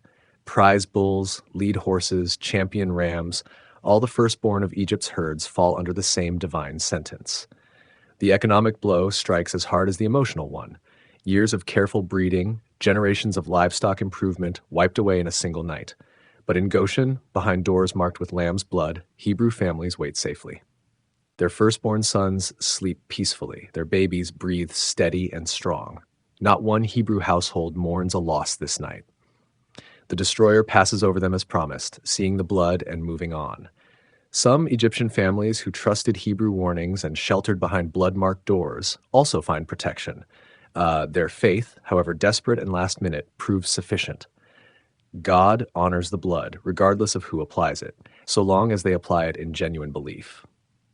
As dawn approaches, the magnitude of divine judgment becomes clear. Egypt has lost an entire generation of firstborn. Future kings, priests, warriors, craftsmen, farmers, all gone in one night. The nation that enslaved God's people discovers what it means to have their own future enslaved to grief. Pharaoh staggers through his palace like a broken man. His servants find him holding his dead son, tears flowing down his face, his royal composure shattered beyond repair. The God King of Egypt looks very human in his sorrow, very small beneath the weight of consequences he chose through his own stubbornness. "Find Moses," he whispers, his voice cracked and hollow. "Bring him to me, now." The command spreads through the palace, through the city, carried by messengers who weep as they run. Egypt's hardest night is ending, but the lesson it teaches will echo through generations yet unborn. Go, now. Before full dawn breaks, messengers pound through the streets of Goshen with desperate urgency. Their Egyptian faces stream with tears, their voices crack with grief and something close to panic. They have been sent to find Moses, to bring him to Pharaoh immediately, but their errand feels like racing toward salvation rather than merely delivering a summons.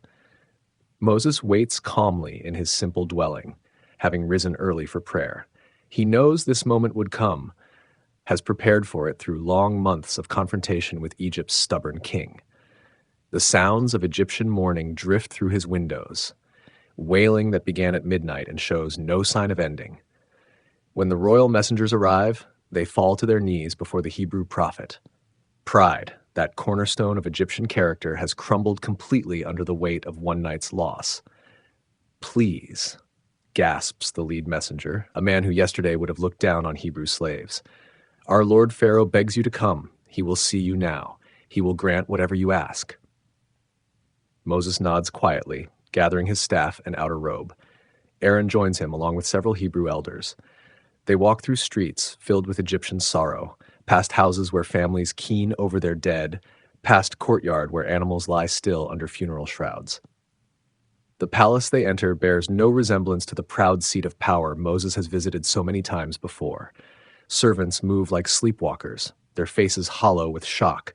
Guards stand at their posts, but their hands tremble. Their eyes dart about as if seeking enemies they cannot see or fight. Pharaoh waits in his throne room, but not on his golden seat.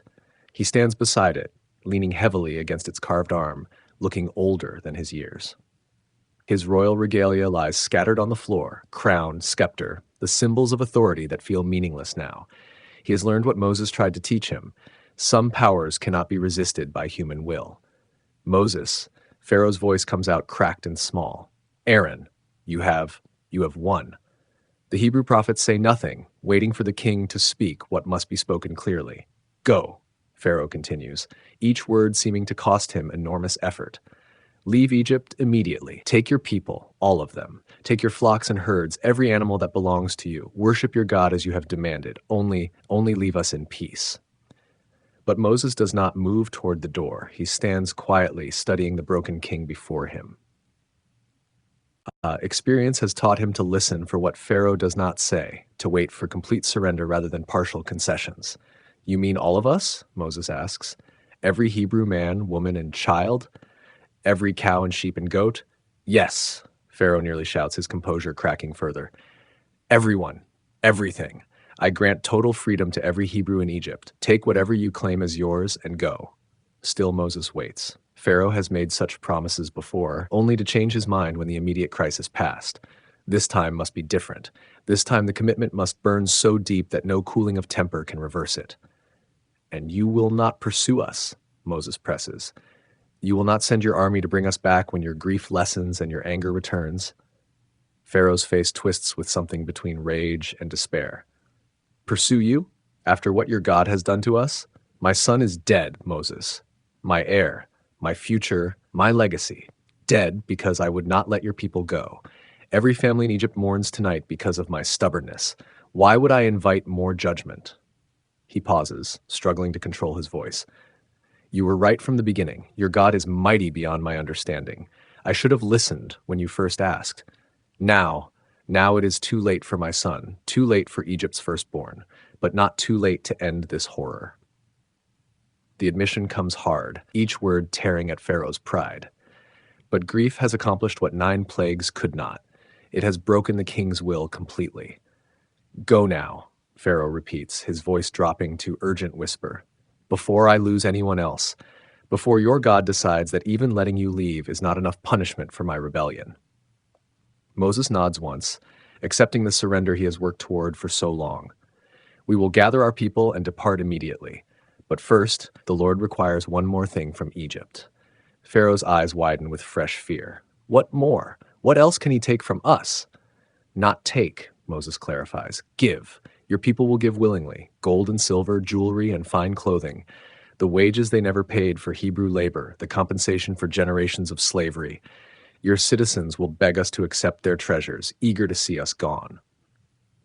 Even as Moses speaks, the prophecy begins fulfilling itself. Egyptian families will have, desperate to appease the Hebrew God and speed their departure, approach Hebrew neighbors with armloads of valuables. They thrust gold bracelets into Hebrew hands, drape silver necklaces around Hebrew necks, offer fine linen robes and precious gems. "Take these," they plead.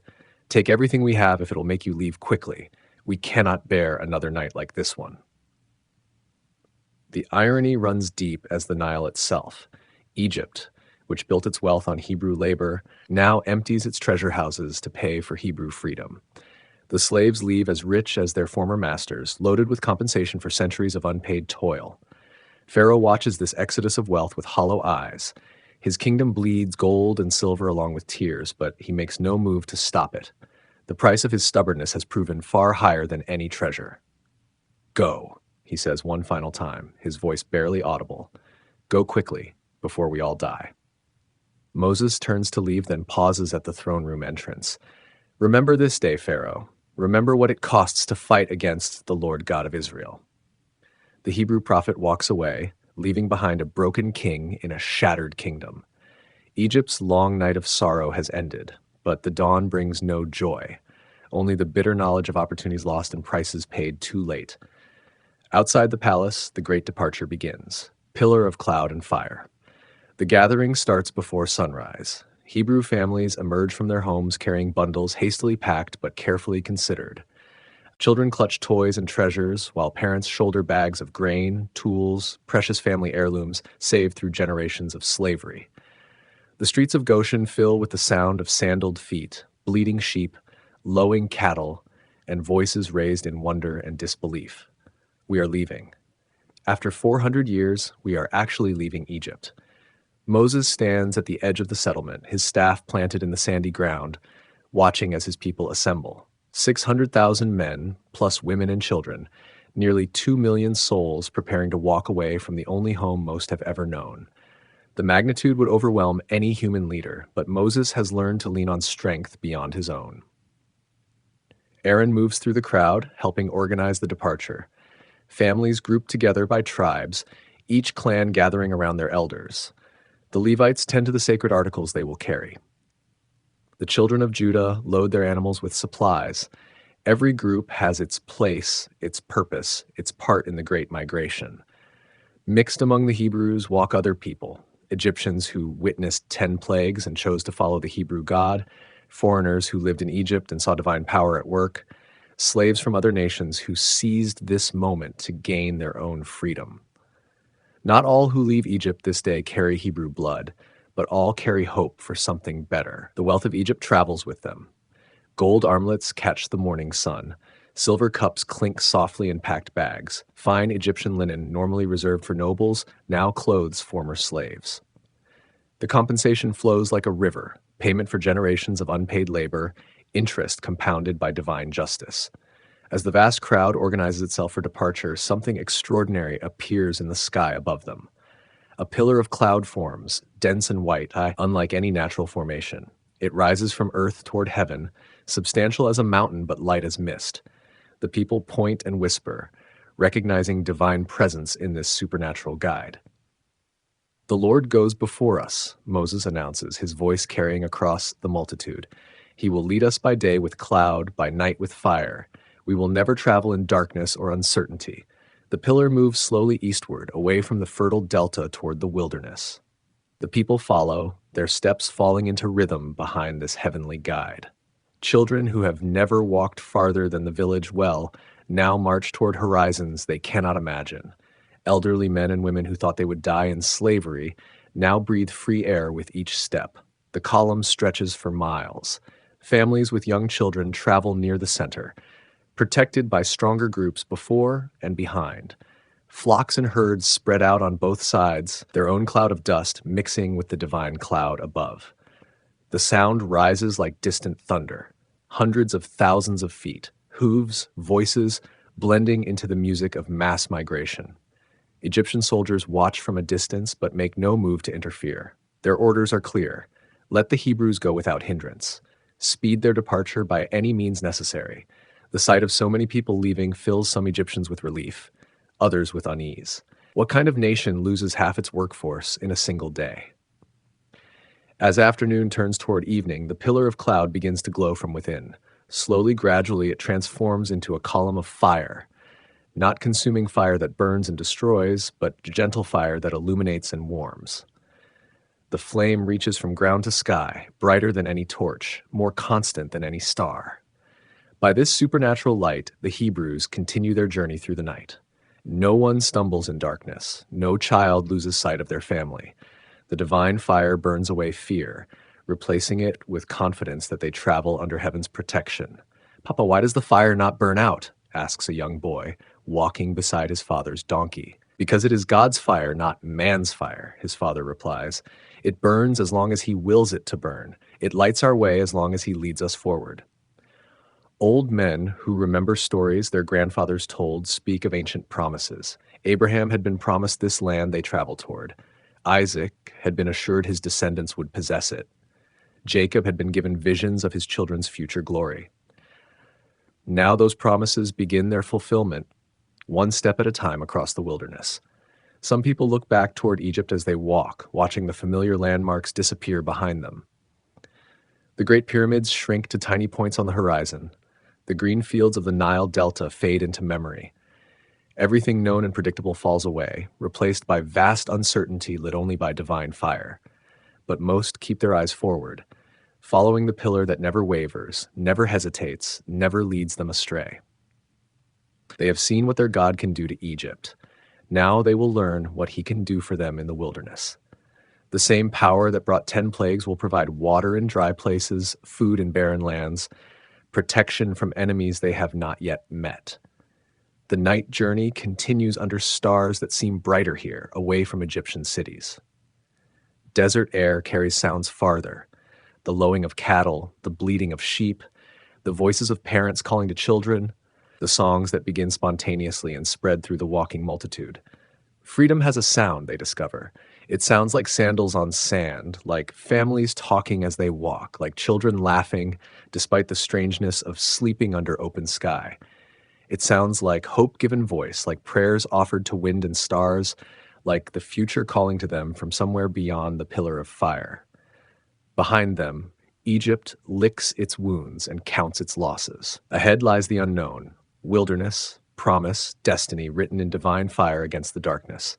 The Hebrews follow their God's light into whatever comes next, trusting that he who delivered them from slavery will deliver them to freedom's full meaning. The great exodus has begun, and heaven itself lights the way. Trapped at the Red Sea, 3 days into their journey, the pillar of cloud leads the Hebrews away from the well-traveled roads. Instead of taking the coastal route toward Canaan, the most direct path to the promised land, the divine guide turns south toward the wilderness. The people murmur questions, but Moses understands. God has reasons beyond human planning. The Lord does not want us to face war immediately, Moses explains to the tribal leaders. If we encounter the Philistines too soon, fear might drive us back to Egypt. We need time to learn freedom before we learn to fight for it.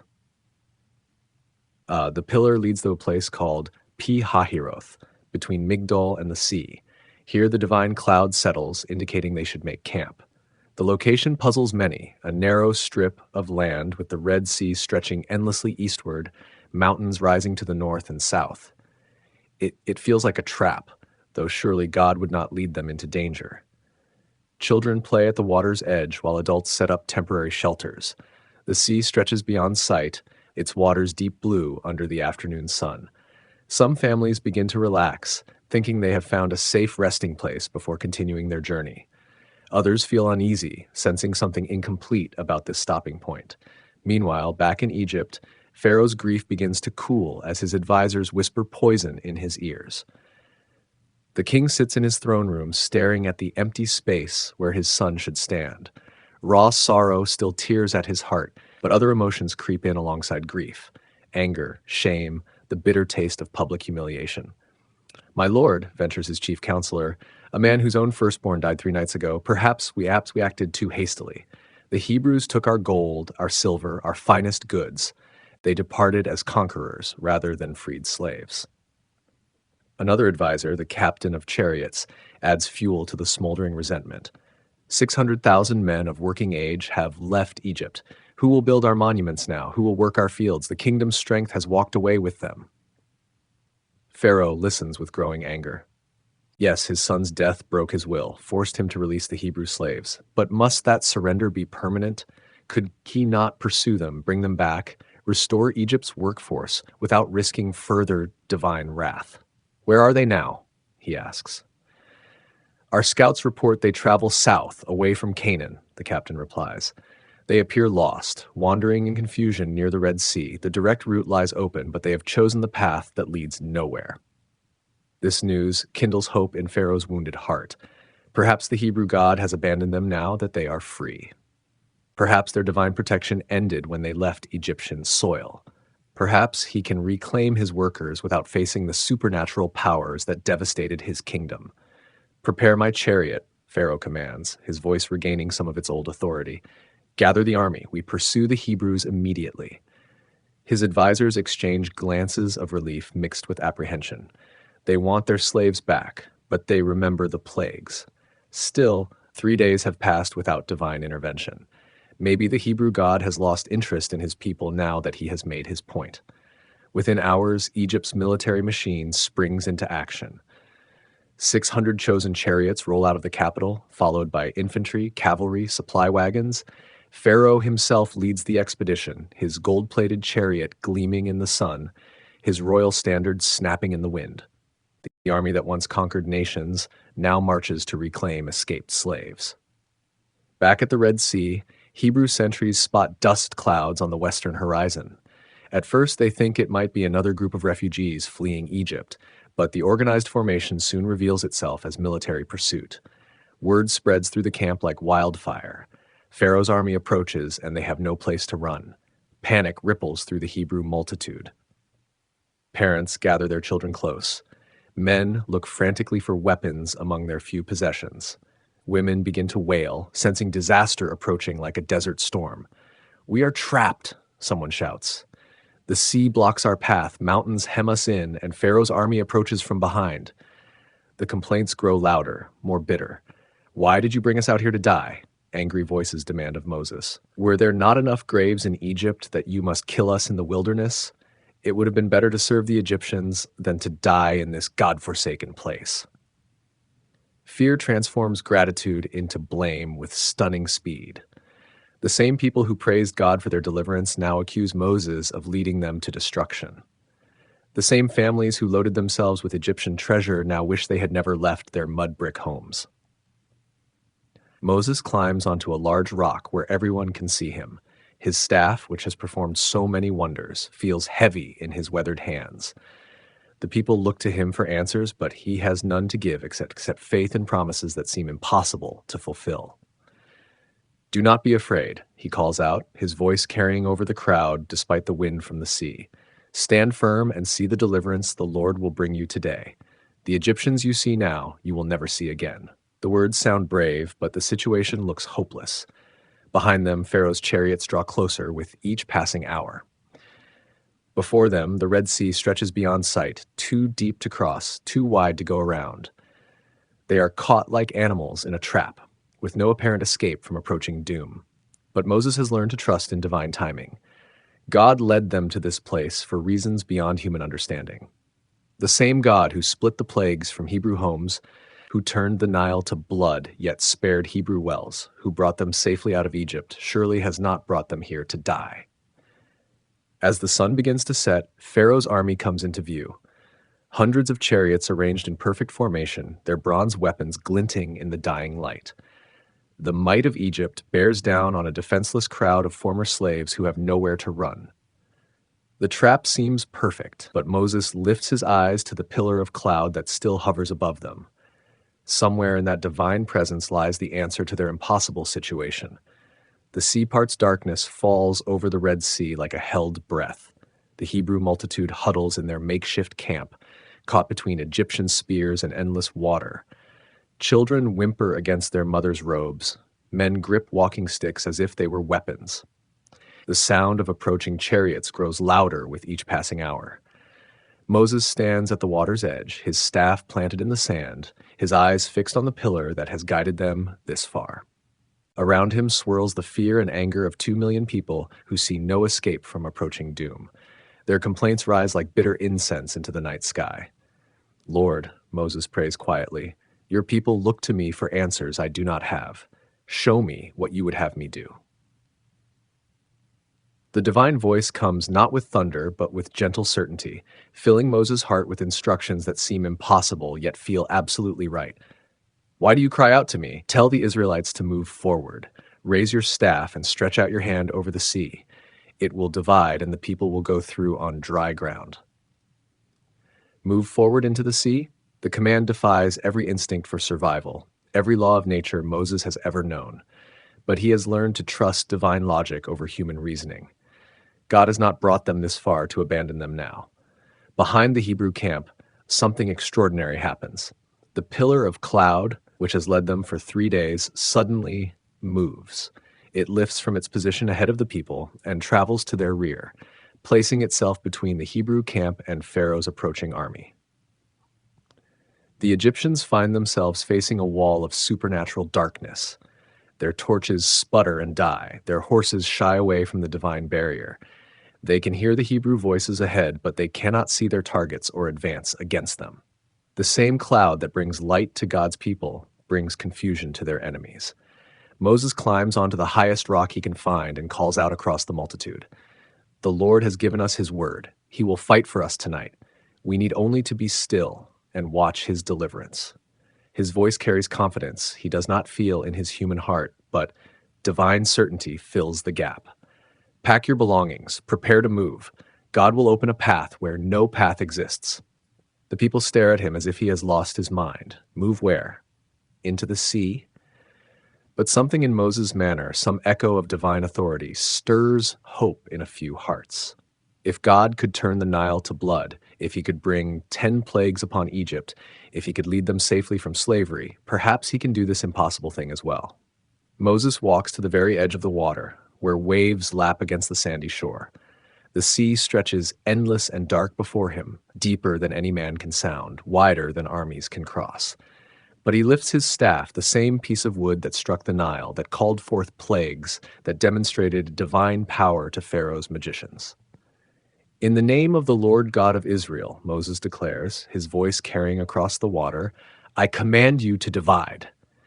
He stretches his hand over the sea, and immediately the wind begins to blow. Not ordinary wind, but supernatural gale that comes from no earthly direction. It strikes the water with force beyond nature, pushing against the sea as if divine hands were shoving it aside. the water begins to move in ways that defy understanding. Instead of flowing randomly, it splits down the middle, pulling back on itself like curtains being drawn apart. The seafloor emerges, dry and firm, as walls of water rise on both sides. Gasps of amazement ripple through the Hebrew camp. Children point in wonder. Adults fall to their knees in worship. The impossible has become reality before their eyes. A highway through the heart of the sea, wide enough for the entire multitude to pass through safely. But the walls of water are the most astonishing sight. They stand like liquid mountains held in place by invisible hands, crystal clear so that people can see fish swimming in their vertical depths. The water should crash down by every law of nature, yet it stands firm as stone, waiting for God's people to pass between. "Look," Moses shouts, his voice cracking with emotion. "See the salvation of the Lord. The sea obeys his voice. The path is open." Still, some people hesitate. Walking into that corridor means trusting their lives to divine power beyond their comprehension. What if the water falls while they are crossing? What if this miracle fails halfway through? But others move forward with growing confidence. They step onto the seafloor, finding it solid and dry beneath their feet. The ground that should be muddy ocean bottom has been transformed into a firm highway, as if wind and divine power have baked it hard.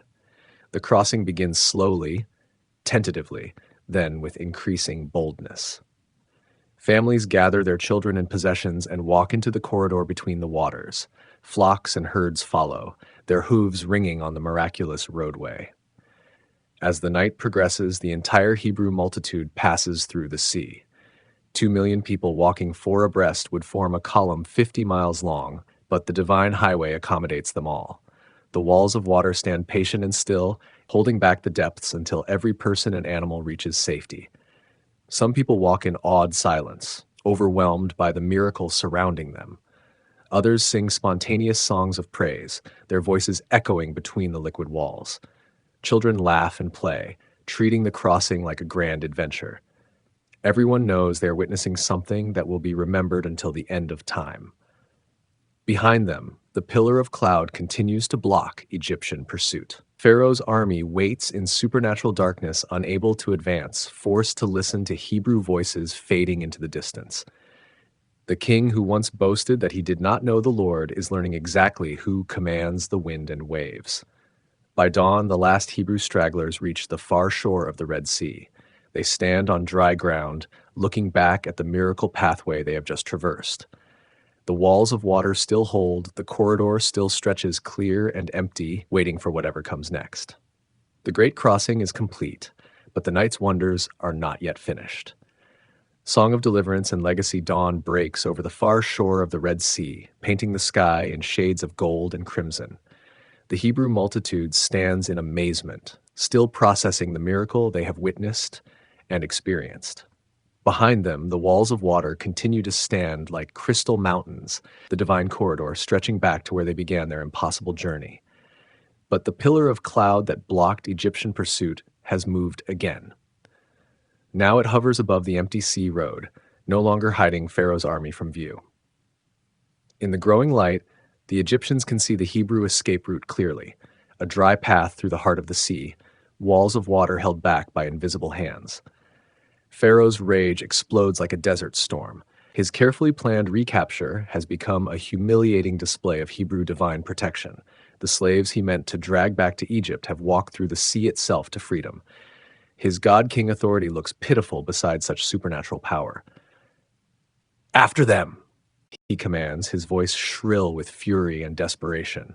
The sea stands open. If their God can make a path for them, we can follow the same path. Charge! His chariot lurches forward onto the miraculous roadway. Behind him, 600 chosen chariots roll between the water walls, their wheels thundering on the hardened seafloor. The cream of Egypt's military might pours into the divine corridor, driven by wounded pride and the desperate hope of salvaging victory from defeat. The Hebrew people watch from safety as their former masters pursue them one final time. Some feel fear, wondering if Egyptian chariots might prove faster than fleeing feet. Others sense that divine justice has not yet finished with Pharaoh's stubborn heart. Moses stands at the water's edge, his staff still stretched toward the sea. The same God who opened this path holds the power to close it. The timing of that closure rests in divine hands, not Egyptian ambition or Hebrew anxiety. The Egyptian army advances deeper into the corridor, horses' hooves echoing between the liquid walls. Pharaoh drives his golden chariot in the lead, his royal standard streaming behind him, his face set with grim determination. He has committed everything to this final gamble: his remaining dignity, his kingdom's military strength, his last chance to reverse the humiliation of 10 plagues. But as the Egyptians reach the deepest part of the sea, their wheels begin to stick in the roadway. Chariots slow, then stop completely as their wooden wheels sink into ground that suddenly turns soft and muddy. Horses strain against their harnesses, but the vehicles will not budge. Panic spreads through the Egyptian ranks. "The Lord fights for the Hebrews," someone shouts. "We must flee. This is divine judgment." Too late. Moses raises his hand once more over the sea, and the walls of water begin to tremble. The miracle that held them back for hours reaches its appointed end. Gravity reclaims its dominion over the displaced waters. The collapse comes swiftly, mercilessly. Millions of tons of water crash down from both sides, meeting in the middle with a roar that shakes the earth. The sea reclaims its bed in an instant, swallowing chariots, horses, and men without distinction. Pharaoh's scream cuts through the thunder of falling water, then disappears beneath the waves. The golden chariot that carried Egypt's god-king vanishes into the depths. The royal standard that once struck fear into enemy hearts floats briefly on the surface, then sinks from sight. Not one Egyptian soldier survives. The entire pursuing army, 600 chariots, their crews, support troops, the flower of Egyptian military might, lies buried beneath the restored sea. The same waters that parted for Hebrew deliverance close over Egyptian destruction. On the shore, the Hebrew people stand in stunned silence, watching debris wash up on the sand. Broken chariot wheels, Egyptian armor, fragments of weapons, the remnants of their former oppressors' final gamble. The sea has spoken its verdict on the conflict between divine will and human pride. Then, from somewhere in the crowd, a voice rises in spontaneous song. It is Miriam, Moses' sister, her aged face radiant with joy and wonder. She has lived through slavery, through plague, through exodus, and now through this ultimate demonstration of divine power. "Sing to the Lord," she calls out, her voice carrying across the multitude, "for he has triumphed gloriously. The horse and rider he has thrown into the sea." Other voices join hers, first the women, then the men, then the children, until the entire Hebrew nation lifts its voice in celebration. They have witnessed the greatest military victory in human history, one without drawing a single sword, fought entirely by divine intervention. Miriam takes up a tambourine and begins to dance, her movements graceful despite her years. Other women follow her example, music and motion expressing what words cannot fully capture. They dance on the shore where their enemies lie buried, dance with the freedom that costs them nothing but faith, dance with the joy of people who have seen God fight their battles. The song they sing echoes across the water and into the future. Generations yet unborn will remember this moment when the sea itself became God's weapon, when Pharaoh's pride finally met its match, when the children of Abraham learned that their God can make highways through impossible places. "The Lord is my strength and my song," they chant together. "He has become my salvation. This is my God, and I will praise him, my father's God, and I will exalt him." The melody spreads through the crowd, each family adding their voices to the anthem of deliverance. They sing of water walls and dry pathways, of darkness for enemies and light for God's people, of the night when heaven opened a road through the heart of the sea. As the sun climbs higher, painting the water gold and blue, the Hebrew people gradually turn away from the sea toward the wilderness ahead. They carry with them memories that will never fade, stories that will be told around countless campfires, lessons about the God who delivers his people from impossible situations. Behind them, the Red Sea flows peaceful and normal, giving no sign of the miracle it witnessed. But the Hebrew hearts carry permanent records of the night, when their God proved that no barrier can stop his purposes, no enemy can prevent his plans, no sea can resist his command.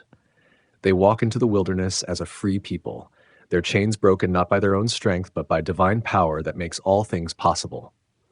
The Song of Miriam follows them into the desert, a melody of deliverance that will echo through the ages, reminding every generation that their God specializes in impossible rescues and supernatural victories.